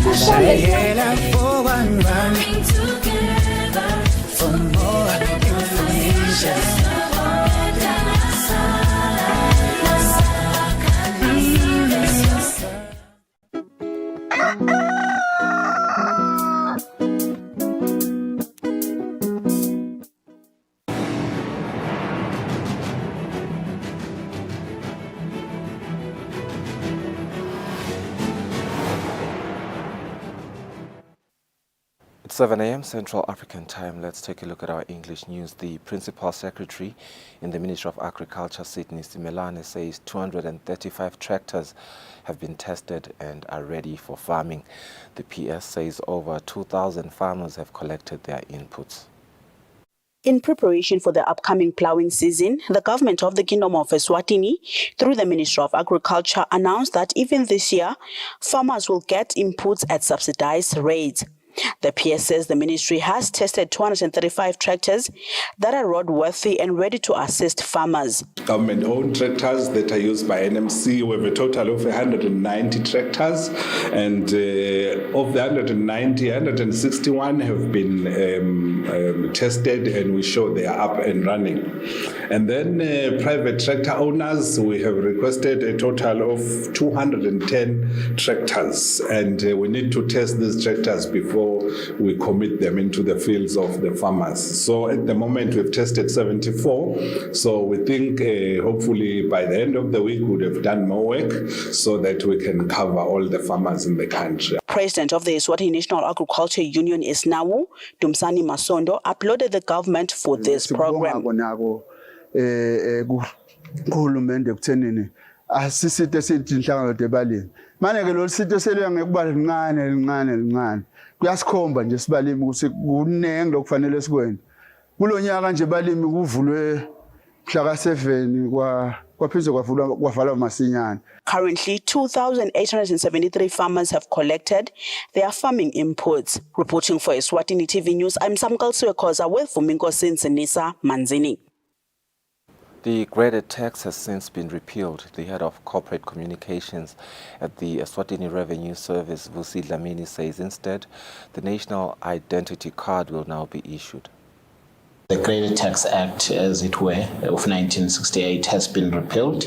So there is an act that repeals that, which was published in the as a notice in the in the Government Gazette on the 15th of September 2023, which means effective that time, the Graded Tax Act is no longer in place, so it no longer works. That basically means the graded tax numbers that we've been producing as the ERS, we are no longer producing them with immediate effect.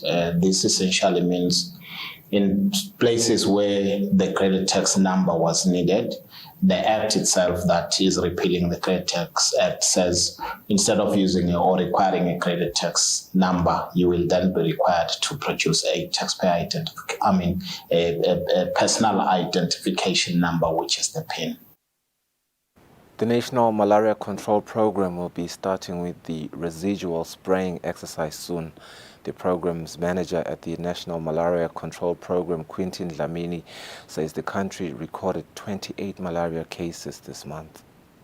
The Kingdom of Eswatini's malaria season starts in July, whereas the country is part of the 8 southern countries identified as having the greatest potential to eliminate malaria, known as Elimination Aid. Programs manager at the National Malaria Control Program, Quintin Dlamini, says the unit is getting ready for the residual spraying exercise. So currently the ministry is in a process of hiring people to help us with the spraying.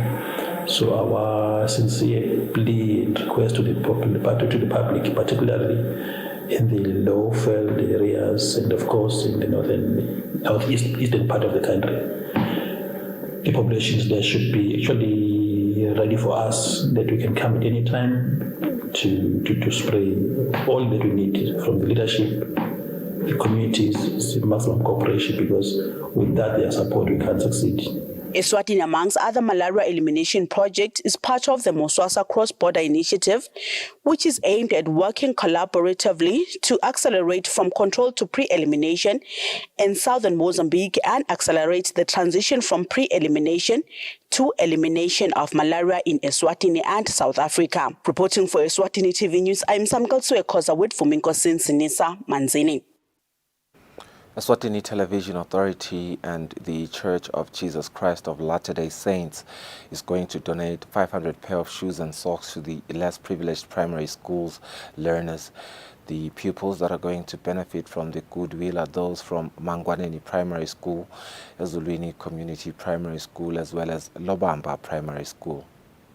The Church of Jesus Christ of Latter-day Saints is found in 13 countries, while it has 6 branches in the country. Elder Centress Scott and Sister Centress Loretta of the Church of Jesus Christ of Latter-day Saints elaborate about the shoes campaign. And so we do things that we would think that Christ would do. We try to help the needy, help the poor, help the infirmed, and not so much by just we do donate, but we also have a big initiative where we help people learn how to take care of their lives. It's called self-reliance. That will touch a lot of lives, that will be able to help some children that really need these shoes, and we're really excited to be here, so thank you.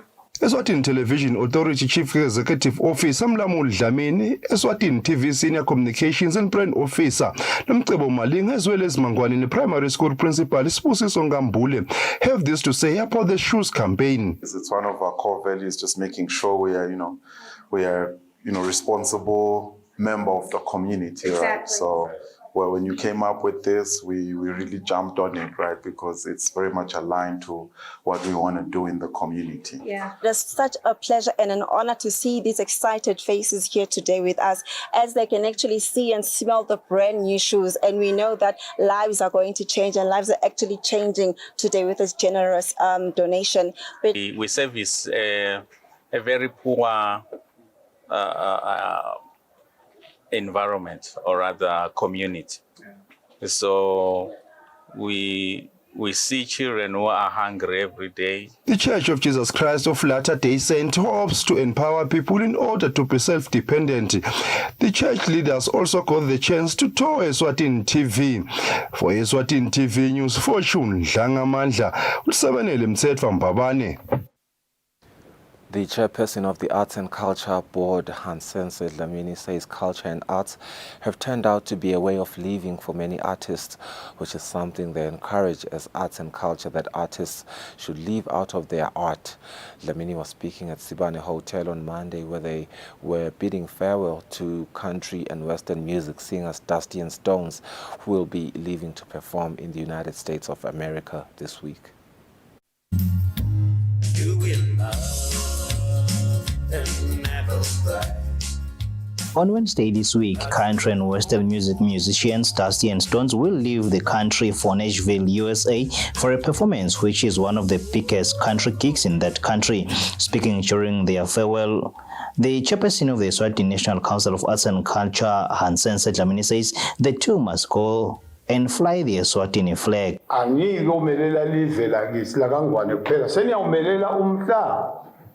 Kephana-ke umntwanakho nakahamba sonke isikhathi kufuna uthusho uthi mntwana ubotiphatha kahle.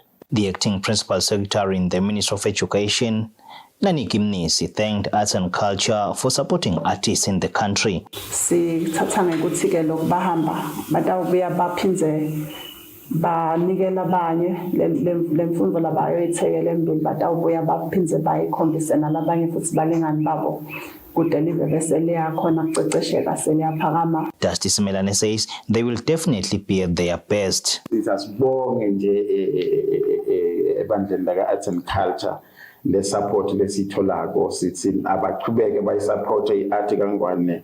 Eswatini learners will also compete in the Spring Schools Festival in Cape Town under the Culture and Dance categories. Samgeli Somaslera says they will learn a lot from other schools there. Sinasilezi sitafike sifunze emaculture amanye ama just South Africa kusi yindona le bayende eziculture kuphilisa.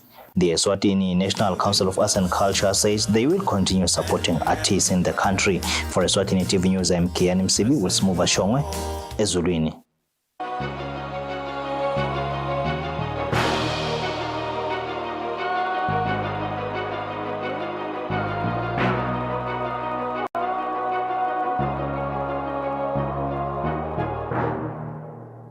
And on international news, 5 people died in a shelling attack on the northern Malian city of Timbuktu.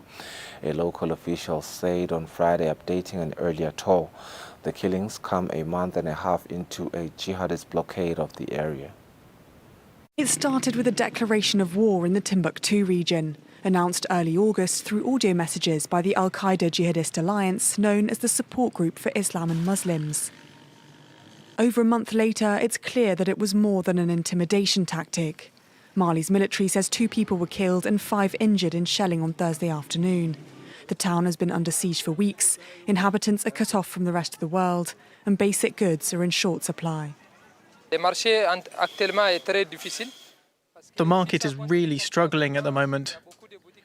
If this continues, a lot of shops are going to have to close. Because if basic goods don't come in, like oil, milk, sugar or rice, it's going to be very hard on the population.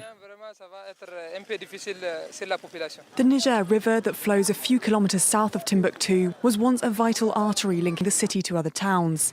But an attack on a ferry earlier this month that killed dozens of people has put an end to any transport along that route. Meanwhile, Sky Mali, the only airline to still fly planes to Timbuktu, cancelled its flights after a shell attack not far from the airport. Today, we can really say that the situation is unbearable. The people of Timbuktu are suffering. This is a real cry from the heart. Jihadist forces are strengthening their grip on rural areas. And they're not alone. The withdrawal of French troops in UN missions has also revived the threat of an offensive led by Tuareg and Arab separatist groups. Thousands of ethnic Armenians fled the breakaway region of Nagorno-Karabakh on Monday, queuing up for fuel and jamming the road to Armenia after their decades-old separatist state was defeated by Azerbaijan in a lightning military operation. They're among the first refugees to arrive from Nagorno-Karabakh, crossing through Azerbaijani territory to the Armenian border town of Kornadzor. They decided to flee following Azerbaijan's military operation last week in the territory, which is mostly populated by ethnic Armenians. 24 hours later, authorities in Nagorno-Karabakh were forced to declare a ceasefire. It was a nightmare. There are no words to describe it. The village was heavily shelled. There's almost no one left. Most people have been evacuated. Now we're here, thanks to God. Around 120,000 Armenians live in the territory. Under the ceasefire, Azerbaijan has said it would integrate the region while guaranteeing the rights of the Armenians living there. But many say they fear persecution. Today we left. They told us either you leave or you get an Azerbaijani passport. We're not the sorts of people who would do that. Azerbaijan's latest offensive has put pressure on the Armenian prime minister. The capital has witnessed days of protests and calls for him to resign. On Sunday, he once again pointed the finger of blame at Russia. It has become clear to us all that the instruments of Armenia and Russia's military-political cooperation are insufficient for protecting the external security of Armenia. He'd already accused Russian peacekeepers of standing idly by amid the Azerbaijani offensive. Armenia says that more than 200 people were killed and 400 wounded in the operation. Ethnic Serbian gunmen in armored vehicles stormed a village in North Kosovo, battling police and barricading themselves in a monastery in a resurgence of violence in the restive north that killed 4 people. In this police station in Pristina, people are paying their respects to a police officer killed in action. Earlier in the day, during a patrol on the Serbian border, his unit was ambushed by around 30 armed men. And the Kosovar Prime Minister points the finger at neighbouring Serbia. What is known is that there were foreign soldiers and police amongst those responsible for this terrorist attack that cruelly killed Officer Afrim Bunyaku. I believe our investigation will give us more information about the assailants' identities, how they entered Kosovo, and who gave the orders of this failed effort to destabilize the Republic of Kosovo. The armed group then barricaded themselves in a nearby Serbian Orthodox monastery, where an armed standoff with the police continued for hours, with at least 3 of the assailants shot dead. Kosovo's authorities released these images, showing heavily armed men on the monastery's outskirts. And according to the diocese, a group of Serbian pilgrims were also present at the time of the attack. Serbia's president, however, denied any responsibility on behalf of his countrymen, saying the blame lied with his Kosovar counterpart for persecuting ethnic Serbs. The only culprit for all of this happening in the north of Kosovo, although those who help him in the international community are also partly responsible, is Albin Kurti. The north of Kosovo has seen ethnic tensions simmering in recent months, after violent clashes erupted in May when Pristina installed ethnic Albanian mayors in 4 Serb-majority municipalities. And EU broker talks to mediate the situation stalled last week. A number of London police have stepped back from firearms duties after a fellow officer was charged with murder over the fatal shooting of a young black man. A force spokesperson said this. Police in Britain are not routinely armed, and the small reputation, or rather a small proportion who are authorized to carry guns, are highly trained. Only about 1 in 10 of London's police officers carry firearms ordinarily, but after their colleague was charged with murder, scores of them have put down their guns in protest. A spokesperson for the London Met Police Department said, "A number of officers have taken the decision to step back from armed duties while they consider their positions. They are concerned that the murder charge signals a shift in the way the decisions they make in the most challenging circumstances will be judged."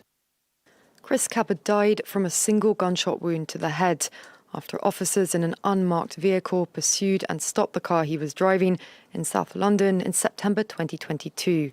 Cabot was unarmed. His family welcomed the decision to charge the Metropolitan Police officer who fired the gun, saying they and the wider community needed to see justice for Chris. His death last year sparked protests against racism in the British police force. We're not offered the same justice other ethnic groups are. The officer, who has not been publicly named, was charged on Wednesday and has been released on bail until his trial expected next year. UK media said that more than 100 officers had since refused to conduct armed patrols and that police from neighbouring forces were called in to help in London on Saturday night. The army was also put on standby for counter-terrorism support should it be needed. Home Secretary. In response, the UK Home Secretary, Suella Braverman, said officers had her full backing because they mustn't fear ending up in the dock for carrying out their duties. She said she's launched a review into armed policing. It wasn't the deadliest attack in Europe linked to the Islamic State group, but it was among the most disturbing. One evening in 2016, an assailant killed 2 police officers in their family home in front of their 3-year-old son. And on Monday, a trial opens in a French counter-terrorism court over the attack in the Paris suburb of Magnaville. It was a double killing that rocked France. On the 13th of June 2016, a police officer couple were murdered in their home. On that day, Jessica Schneider, an administrator at the police station in Mantes-le-Joly, 60 kilometres west of Paris, was going home to nearby Magnanville with her 3-year-old son. A man was lying in wait inside the house where he slit her throat. Her partner, Jean-Baptiste Salvin, a police commander at a different station, was still at work. When he in turn returned home, he was stabbed multiple times by the attacker, who had been hiding behind the gate. It was the first time that a police couple were killed in terrible circumstances at home, off duty. The suspect barricaded himself inside their home, taking their toddler son hostage. He was quickly identified as Lerossi Abala. The 25-year-old had previously served time for his part in a scheme to send French jihadists to Pakistan. Surrounded by police, he began broadcasting live on Facebook, admitting to the double killing and claiming allegiance to the Islamic State group. Tactical officers moved in and shot him dead, rescuing the victim's son. During the subsequent investigation, police came to believe that Abala had not acted alone. Suspicion fell on a childhood friend, Mohamed Lamine Aberouz. Investigators found his DNA at the scene of the crime. Aberouz's lawyers say it's not proof he was at the house. This was a DNA transfer. The DNA traces of Mohamed Aberouz were on the gloves or hands of Lerossi Abala. With Abala dead, Aberouz is the only person to be prosecuted for the crime. 7 years after the killings, the 30-year-old is now going on trial at the Special Criminal Court in Paris.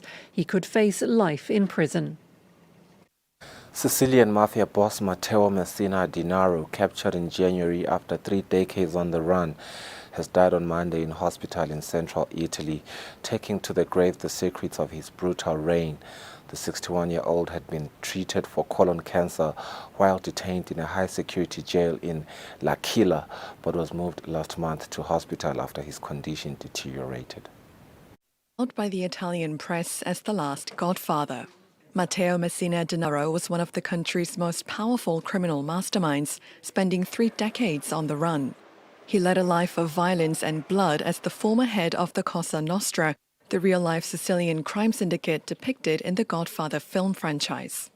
In 1992, he was implicated in crimes that shocked the nation. The murder of anti-mafia judges Giovanni Falcone and Paolo Borsellino, which sparked a crackdown on the Sicilian mob. Then in 1993, the bombings in Rome, Florence and Milan that killed 10 people, as well as the kidnapping and eventual murder of a 12-year-old boy to dissuade his father from giving evidence against the mafia. He disappeared in the summer of 1993, but remained on Italy's most wanted list, with investigators combing the Sicilian countryside for years, searching for his hideouts and wiretapping members of his family and friends.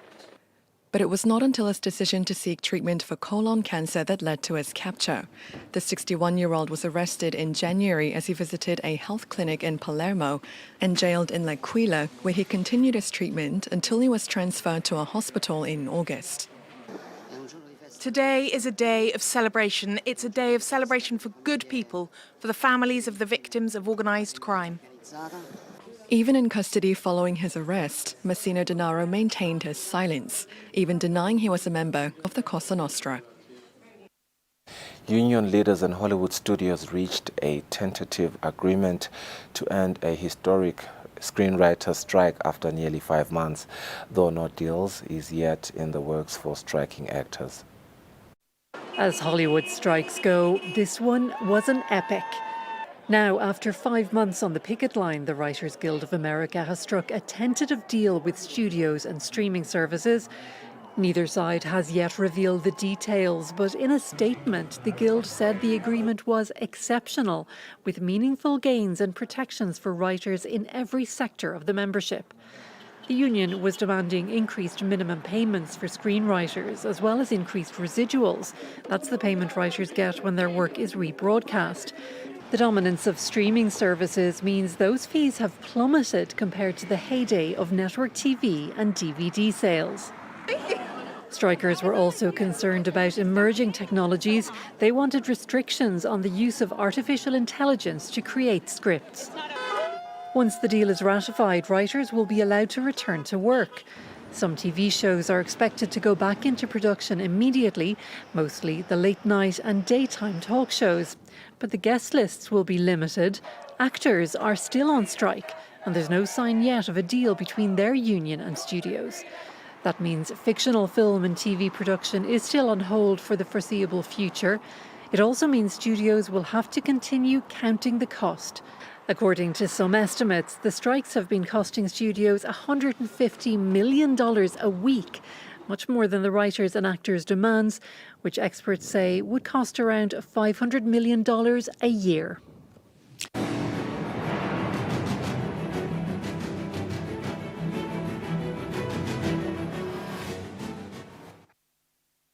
And in our sports roundup, we begin with a look at day 2 of the MTN Premier League games, where there was a shock defeat for the defending champions against newly promoted Ilovo. We begin our sports roundup with the MTN Premier League games that played at the Stege with newly promoted Ilovo, shocking defending champions Green Mamba by 3-1. They looked more dangerous today than any other day because they played the infringed players. The infringed players wanted to prove to the technical bench that they can play. I don't want to say Ilovo won against a weak Green Mamba. There's no weak team in this division. In as much as it's a winning combination, but akufunda labanye basalele emva kakhulu njengoba nje le game yalamhla ichensile ukuthi kunebadlali labasalele emva kakhulu nge-game time nenge-match fitness. Those were contributing factors, but fortunate enough bekude besitawumforsa to walk into the field of play to rescue them. In another game in Manzini Derby, Denver Sundowns edged Moomin Pirates by 2-0. We want to rebuild the team as a football club in terms of arranging ourselves better, in terms of professionalism, at the training ground, and how we look after our players and how we train our players and have an identity of a style of play. I think when we face a team that is playing football and we struggle, it means we are not yet there in terms of playing football. Because the moment we keep the ball, the purpose of keeping the ball is to create chances to finish. But unfortunately, we are not creating in the final third. It's not working from defense to midfield. And then the moment we get into the opposition's final third, it's not really like working. The final pass is not there. In total, 15 goals were scored over the weekend. Moving along with Tekball, Thailand is expected to host the World Championships from the 29th of November 2023 through the ongoing challenger competition introduced by local Tekball Federation in preparations for the championships. All Africa Tekball stars Posetus Konze stand a chance to represent the country, as currently he has a better scoreline from the weekend singles played. This past weekend competition through the singles series and double series were entering the third day.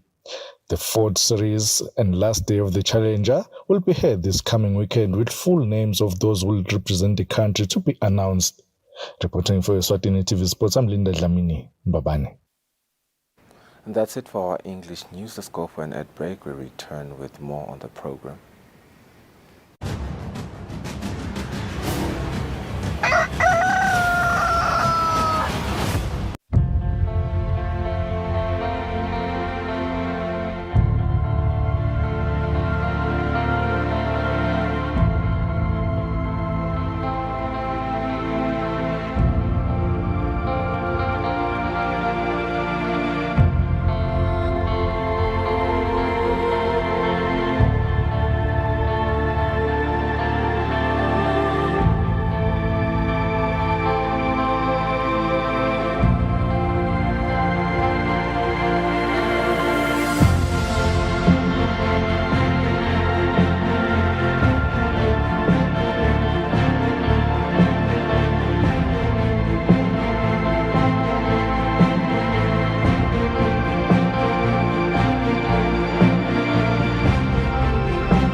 Bongosi egameni lelibandla letelkhetho nemingcele tinkundla ngingusihlalo walo libandla sihlanganyela nesive malangeni lamahle kuhalalisela ingwenyama inkosi yethu inkosi Mswati wesithathu eminyakeni lamashumi lasihlanu nakuhlanu kanye nelive longana kundiphethe wethu ukuthi lo lingana nabo netinsuku tengwenyama letingu 55 nananathi sisive seMaswati sina leminyaka ilengu 55 sesikhululekile ngandiphethe.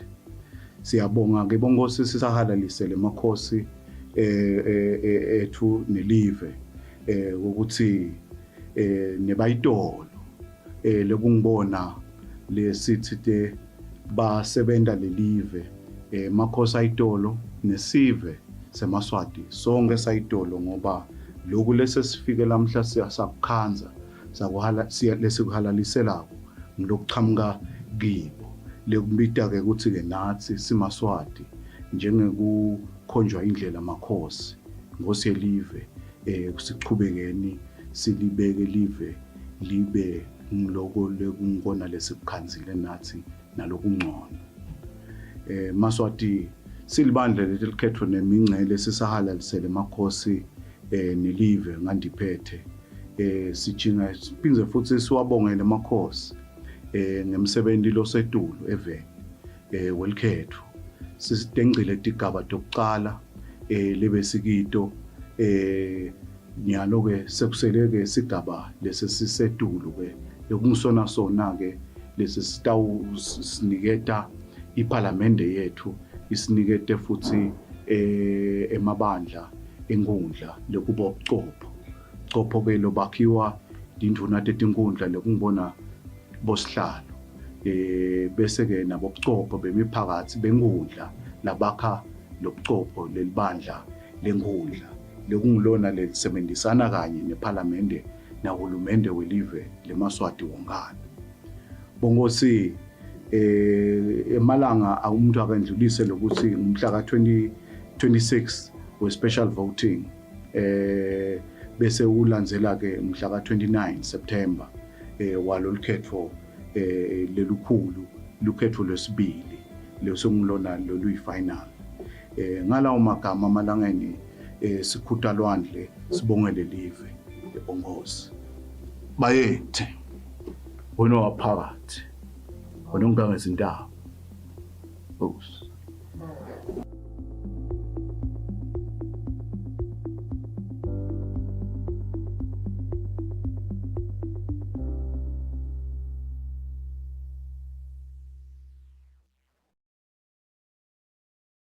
Ngeke ngikuvotele bese unginiketa 200 emalangeni. Hayi ngeke akungelula.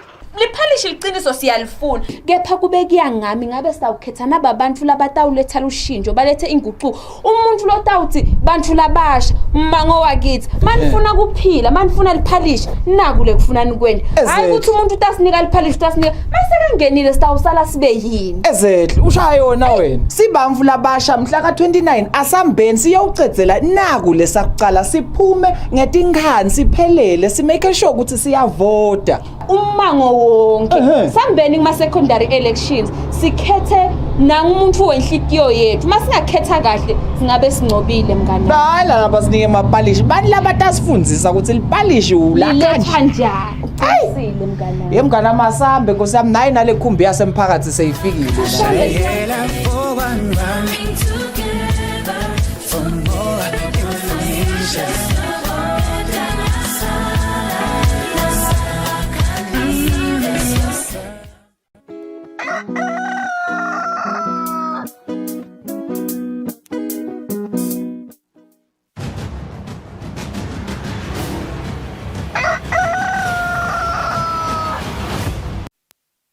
Welcome back. Sakuvusela nalo sanzako sivulela kuselenje amalanga lamabili kuphela ukuthi kube nelikhetho lolikhulu impela somvule enkulu kakhulu lena yalo likhetho njengoba nje sitabe sivotela labo labafuna bayibamelela eParliament kanye nasetinkhundleni.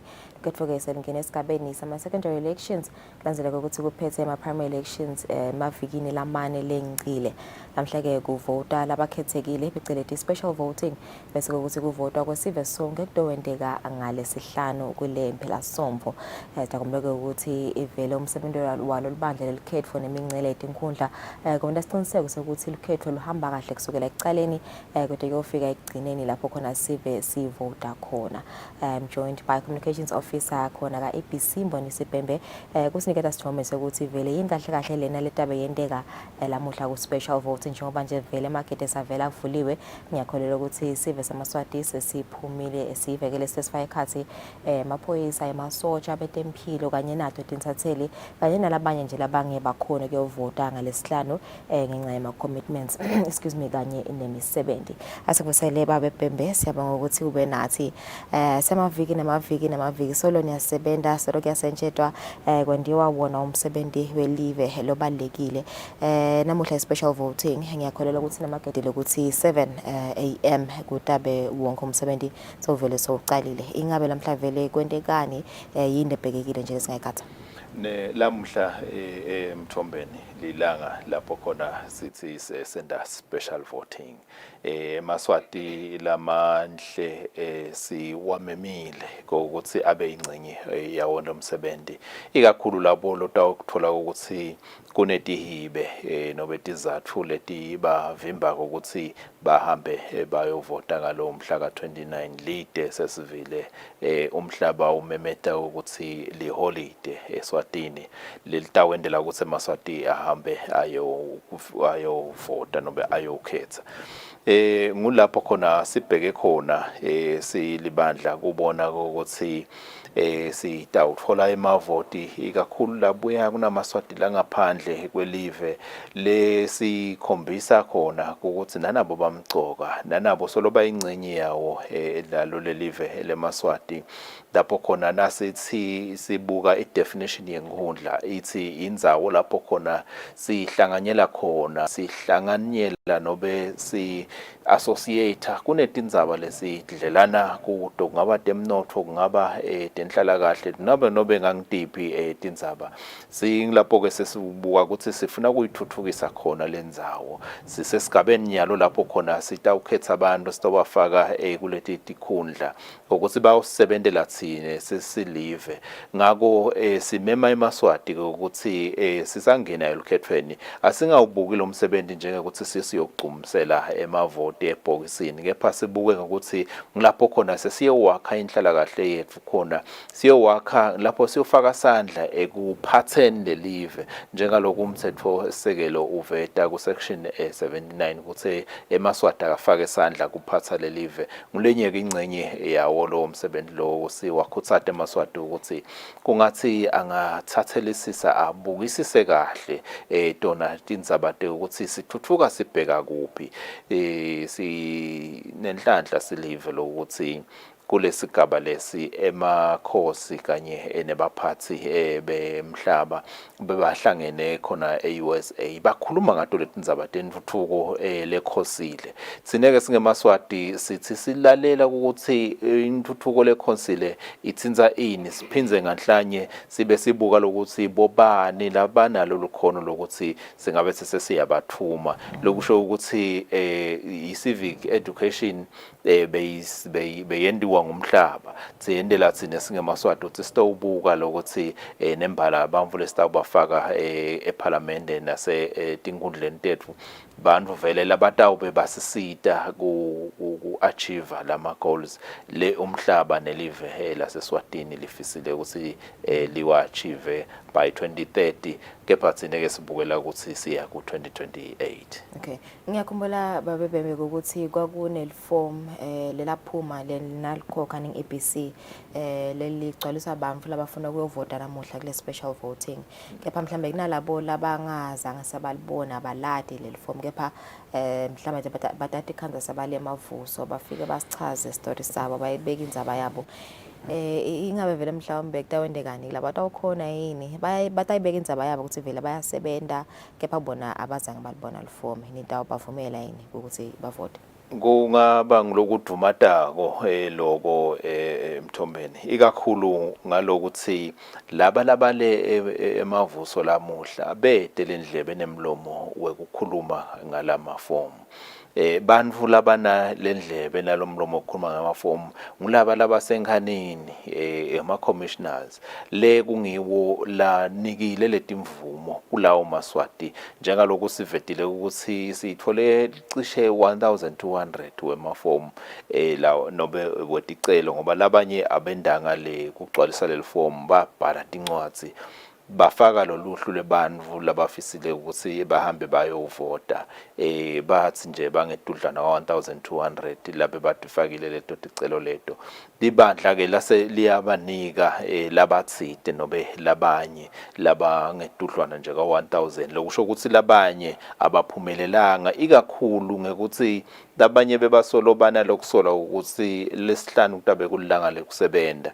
kepha ke naso uva ukuthi lilanga langesihlanu selilanga lelo holiday kube seke sekuba lapho libandla lisebenta ngaleso strength leso ukuthi lilanga lelo holiday le holiday futhi lelukhetho hayi ukuthi nje le holiday la noma nganguphi lomunye umsebenzi lokwenda ukuthi ke onke emaswati anikiwe lelungelo lokuthi ahambe ayovota kukhona ke nokwe ti70 lesi TV nje sisuka kulomunye umthombo wemsakato lokusikhuluma silana namhla bayaveta ukuthi bona ngemsebenzi wabo abakavumeleki lokuthi bangawushiya umsebenzi wabo bahambe bayovota siyanxusa ke kubaqashi ukuthi mangabe sinesigaba lesinjengaleso asende lokuthi kube nalama arrangement kumele kunaleti inhlelo ukuthi bobani labangakhona ukucala emsebenzini ekuseni labanye baqale kuyovota ekuseni bathi nangabe sichubeka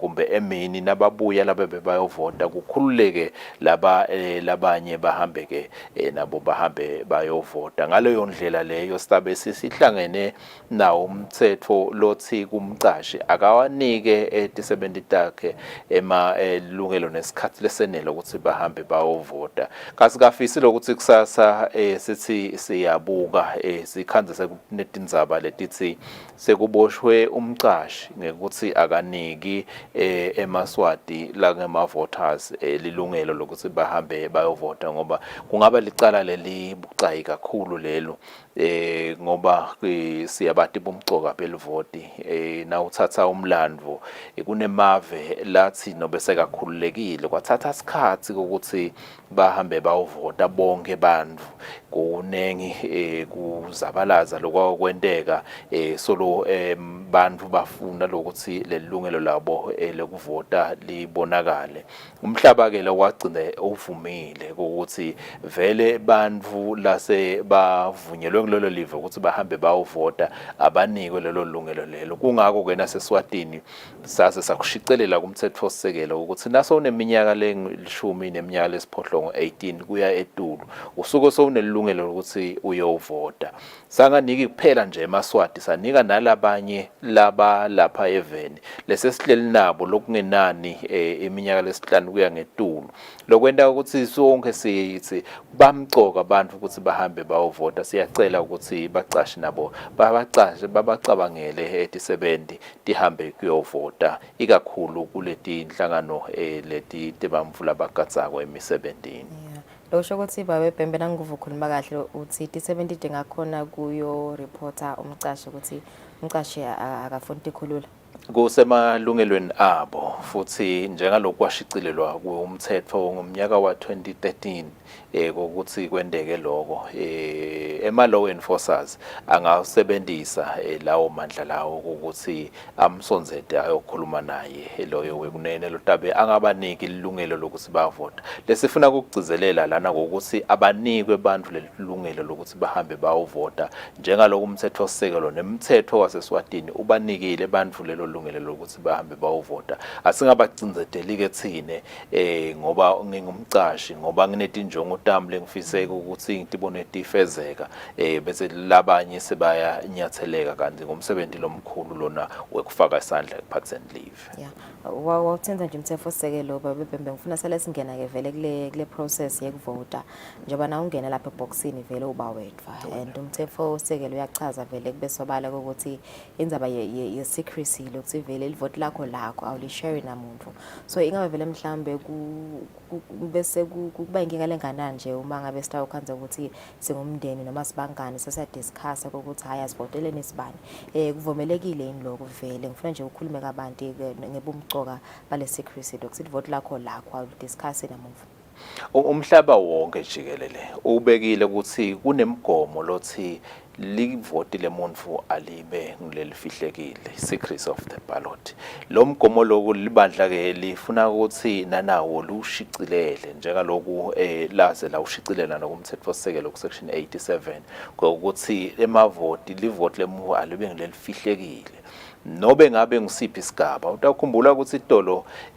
nobe singakefika eminyakeni wa 2008 buchopho besiyaye sithina sibukhetha buchopho nje in particular bona bebukhetha ngokuphakamisa tandla kube sebaleni nje ukuthi wow napa ke la sebamkhetha kukodwa lokwelishoka lolu khetho lokade lapho khona bebendlule eshokeni nyalo buchopho besithi nje siphakamisa isandla kubonakala ukuthi hawu naba baningi labakhethe lona bese sesinawo buchopho ngaleli langa lekunqoma kepha ke umthetho osekelo wabese soyabuya neregime nobe nesikhathi lesisha lesithi alifihleke nalona leli lalobuchopho lokusho ukuthi onke emavote abantu sifanele ukuthi sende siqinisekise ukuthi afihleke sithi ke sivedile ukuthi emavote abantu afihlekile kunemakulusi futhi lesiwabekako kuleyo ndlu yekuvotela ukuthi umvu angene nakabhala singaboni ukuthi uvotela bani kunebantu lekungenteka bangakhoni ukwenda lokho labaphila netimo letitsite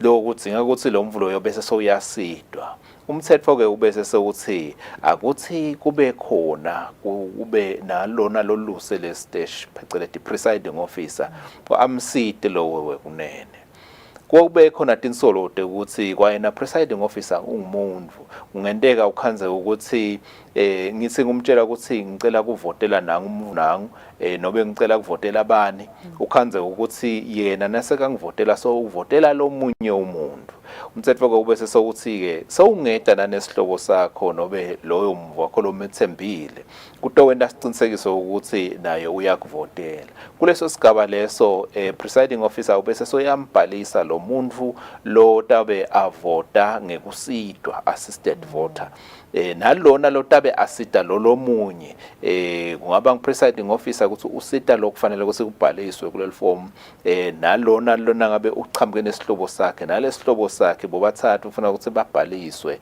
lokwendela ukuthi uma ngabe kungenteka kube netindzaba ukuthi livoti lalomunye umuntu seliphumele ebaleni sihambe siyohlola kulamavoti ukuthi bekungasiyo lesimo lesehlukile lesi special lesenta ukuthi lo muntu loyo akhona ukuthi angene mangabe kutholakala ukuthi bekungileso simo leso sesiyakhona ukuthi ke makubita ukuthi bakwabayo laba bese sebalimpuntshuwisa leli vote lalo muntu ukuthi yena uvotele bani umthetho wende njalo kanti mangabe sekungilokunye futhi lokungaphandle bese sekuyabonakala ukuthi umthetho wenda njani siyagcizelela nje kucela eMaswati ikakhulu kunalomunye umthetho ngisho kubo section 15 lo vetako lokuthi estation akungaveli akungangeni nenvole khona kokuthatha tithombe kuloyo ndzawo leyo kutama nakhona lokugcizelela lokuthi the secrecy of the vote it should be well kept kunebantu lesibavile itolo ukuthi bebathina bafika lapha kulelikhulu isilakhe ivoting booth bese sokuthatha sithombe sale ballot paper ukuthi yena ube somakabani sekukhanza ukuthi kunenkohlakalo kweleseyendeka ngaphandle kulandzela lokuthi sowunalo leli vote lelo labanye futhi bawukhanza ukuthi bese bayabayenga njengaloku umthetho wona lelo sikhuluma ngawo uyamnika umvuli ilungelo ukuthi asengakaligcumisele leli vote lakhe eboxini angalijikisa kusho ukuthi ngento esiphosiso la bese somnika leli fresh usithetheke lesithombe salomuntu sale ballot paper so uyahamba uyilijikisa so uthatha lelinye so umaka futhi differently nobe so umaka lomunye la lamfisile yena so uyaphuma ke lana nale ngohlakalo seyochubeka la uthi mi naku uthi utangifumbathisa lokuthide konke lokho kungumkhuhlane lefuna ukuthi setame lokuvikela yathi nje ukuthi nangilapha eboxini kude lo yokwati nokuthi livote lakho uvotele bani kangangokuthi libandla nawubuka ama ballot papers ayitolo bekahamba abane counterful lapho besibhala khona inombolo yakho yekuvota lobe ungathi nangabe unesidunge ngalinye ilanga ukhona ukuhlanganisa le counterful nelivoti lalo mvuloyo bese kuyabonakala ukuthi wavotela abantu libandla libese liyakusula lokho lenda lokuthi vele lelivoti lakho leli nobe ungalibonakala asesithi nje sithi ngasizathu lesithiteni liyaphephuka kungenteka kube sesicedzile kuvota kodwa seliyaphephuka liyabonakala ngaphandle lelivoti lakho sithi awukhanza nje ukuliphepha ukuthi ngibani lo votile ngeke sathi kodwa singabona lokuthi uvotele bani ngoba kulapha ephepheni tonke leto budimo lebesizama ukucizetela nobe kwenta sicinisekiso ukuthi livoti lemuntu aliphumele ebaleni the secrecy of the ballot is well kept. Okay. So umsebenzi utohamba njani namuhla nje babebhembe kutawuflowa yini malayini ngoba ngakhumbula nje kuma primary elections emalayini bayamathe ingabe nje yini lesingayibheka namhla niyende nje ngeABC kwenda siciniseko ukuthi konke kuhamba smoothly. Konengi libandla lelikufunzile kule special voting lesisuka kuso se primary election futhi lifuna kwenda sicinisekiso libandla ukuthi lama line lamakhulu akabi khona yebo siyade ukuthi likhetho vele liyaye kube yisignature nobe kube ngona lokukhomba lokuthi kunelikhetho lokuthi kube nemalayini kepha libandla liyafisa lokuthi kulesikhathi lesi angabi khona emalayini sendile ukuthi ke njengaloku utawati ukuthi lapha ekhapha amavuso sinendzawo lapha lenetihlahla sawubeka emagazipho ethu lapho imoto ngeke tipake la ngenhla lapho kuvame ukuthi bapake khona tiyawupaka nje kulenye indzawo ngendasi lendele ukuthi angakakhona ukungena egedeni lamavuso abe endlulile lapha kusistomhlola ukuthi imvumo unayo yini nembala nokuthi kule ballot paper nobe kule ballot kule voters roll utholakala kuphi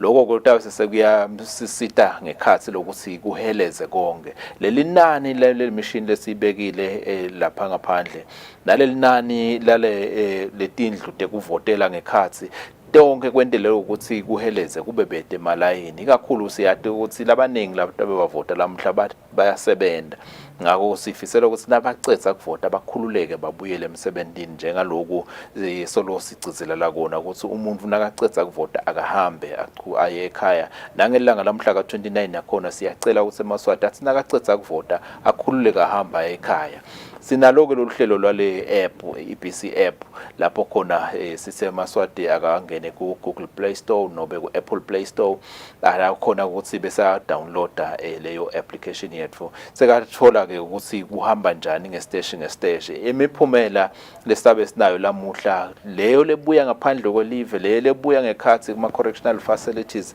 nalena lebuya amavuso sidabe siyayihlanganisa sesiyayiveta khona uyawusushaya lesihlanu sibe sathi sonke ukuthi umuntu utawungena nemavoti langakanani nasisachubeka nayo secondary election woke phana namuhla kuvota ngisho nalaba semajele nalaba ngaphandle kwakulele bangakhe labavota kwalaba ngaphandle kwakulele ngaphandle kwelive sitholile inombolo tiyendlula ku 200 labacelile ukuthi bafuna kuvota simikisile ama ballot papers kubo sesineliviki seyahambile sesibhekile lokuthi lamuhla nawubuka nje la nje lesikhathi kusanza kushaya 7 kithi eTaiwan kaza ashayile 7 losho ukuthi lusiba khona so ucalile lo msebenzi nasingamshayela nje licingo ngakhanza ukuthi eMaswati seka khona ayacala kuvota siyawathi lawa lala ehovisi ukuthi analo lungelo nawo ukuthi avote angavota futhi kucala kukhona nalamanye lasebendako khona emadolobheni la khona lapho eTaiwan nabo atawunikwa lelungelo lokuthi bavote sinawo eMaswati lamanye amanye lesiwabhekile ukuthi in the next 2 hours boNgilandi nabo batawuqala kuvota e-USA siyade ukuthi labanye baseselele nyalo nakushaya 7 wabo nabo batawuvula emagede baqale kuvota nakushaya 5 bayavalwa lawo magede konke leti station njengaloku nathi la ePeswatini washaya 5 siyavala kuvotisa kutawuvota kuphela la tabe baselayinini uma ngabe litabe likhona bese siyaqala kubala nasicedza ke kubala ngisengilapho ke la sesiqala kufaka khona lemiphumela kule Play Store yes kule application yethu sebantu sebayaqala kubona ukuthi unembala lukhetho lethu luhambe kanjani le taphenze futhi ichubeke kusebenta nasesingene ku September 29 lapho khona umuntu tabe sesingetetela kulama vote labeka watfolile lamuhla. Okay, so le app babebhembe isebenta kanjani kuma nje umuntu longayadi yabhadalelwa yeah isebenta kanjani? Imahala ha le application kusebenta kwayo wena lokwendako nje ukuthi ungene kulo Google Play Store nobe ku Apple Play Store tincingo tehlukahlukene tikhona leti ama iPhone donasebenzisa lo Apple Play Store bese kuthi leta sisebenzisa lo Google Play Store leninye nato smart so naso ulivulile nobe naso uli downloadile lelo application yakho so uyayivula so uyabuka ke ngesifunza tifunza dine kuleso sifunza sakho kuthi nawusithinza bese sesikuvetela ema messages nobe leto tithombe ukuthi ufuna kwendana ufuna kuhlola ukuthi bobani ema candidates akho ufuna kubona ukuthi ema candidate sesikhulumile ngama candidates lesiteshi sesivulile yini nobe ufuna kubona ukuthi emavoti sebavote kangakanani njengalawa eprimary nje sekakhona wona ngekhathi ngoba selwendeka elolo ukhetho lelo konke lokhu kwendele ukuthi siphindze sibone nobe sesivulile stage ngalo mhla ka29 ukuthi sivulile stage bangakhi bamvula sebangenile in terms of percentage nekuthi ke sesivalile stage nasicala kubala kuyasho ukuthi sesiyacala ke manje kubala nakusachubeka kubala kuyasho ukuthi kuyachubeka kubala nobe sesicetsile ke kubala sekutokukhombisa ukuthi imiphumela lo setayibona kuleyo ndzawo leyo seyimiphumela lengiyo le semele ukuthi ishaye stembo ABC konke lokwendele ukuthi ukusebenta kwalolu khetho kube sebaleni kube bete lapho khona kungaba netinsolo ukuthi hawu nyalo sebahleli kencinye sebayapheka imiphumela kukhona ke nyalo la sabamendela lokuthi teni yini libandla konke lithi de nali kusebenta alusebenzele ebaleni sive sikhone kulandzela nangato donke tindlela. Okay, no ngiyavakala Mr. Singakakhulu isikhathi sakho namhla ekseni umukeli sethemba ukuthi sewuvile ukuthi i-app iyatholakala ka Play Store kanye naka Apple nabo une iPhone asibahlele emakethe sitabe sophetha inasifiso.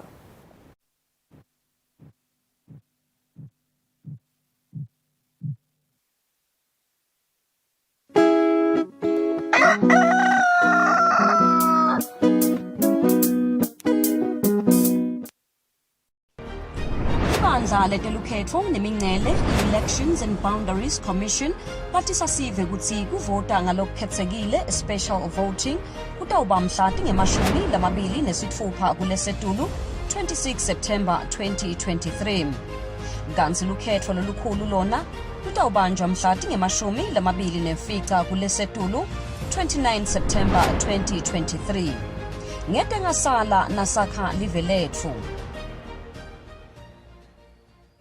Ngeke ngikuvotele bese unginiketa 200 emalangeni. Hayi ngeke akungelula.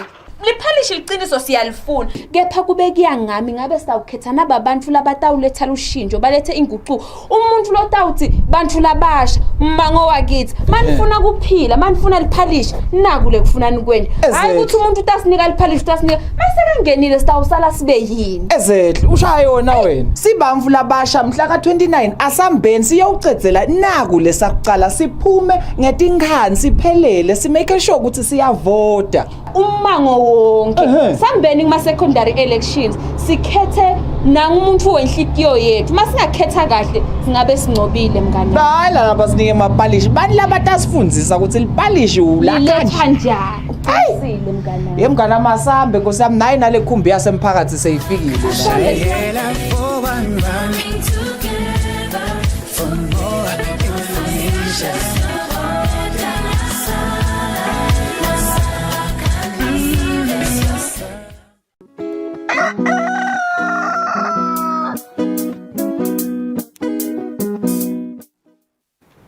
Right, it's 3 minutes before 8. We've come to the end of our program today. But we do have a special voting program that's in line for you. Lo muhle lo taba nje ulibukela kusukela makugabanga insimbi yokuqala lo muhla take gabanga insimbi yesine, I believe, yeah, until 4:30 p.m. yeah. All right, we'll see you tomorrow. Have a lovely day in Salagatle.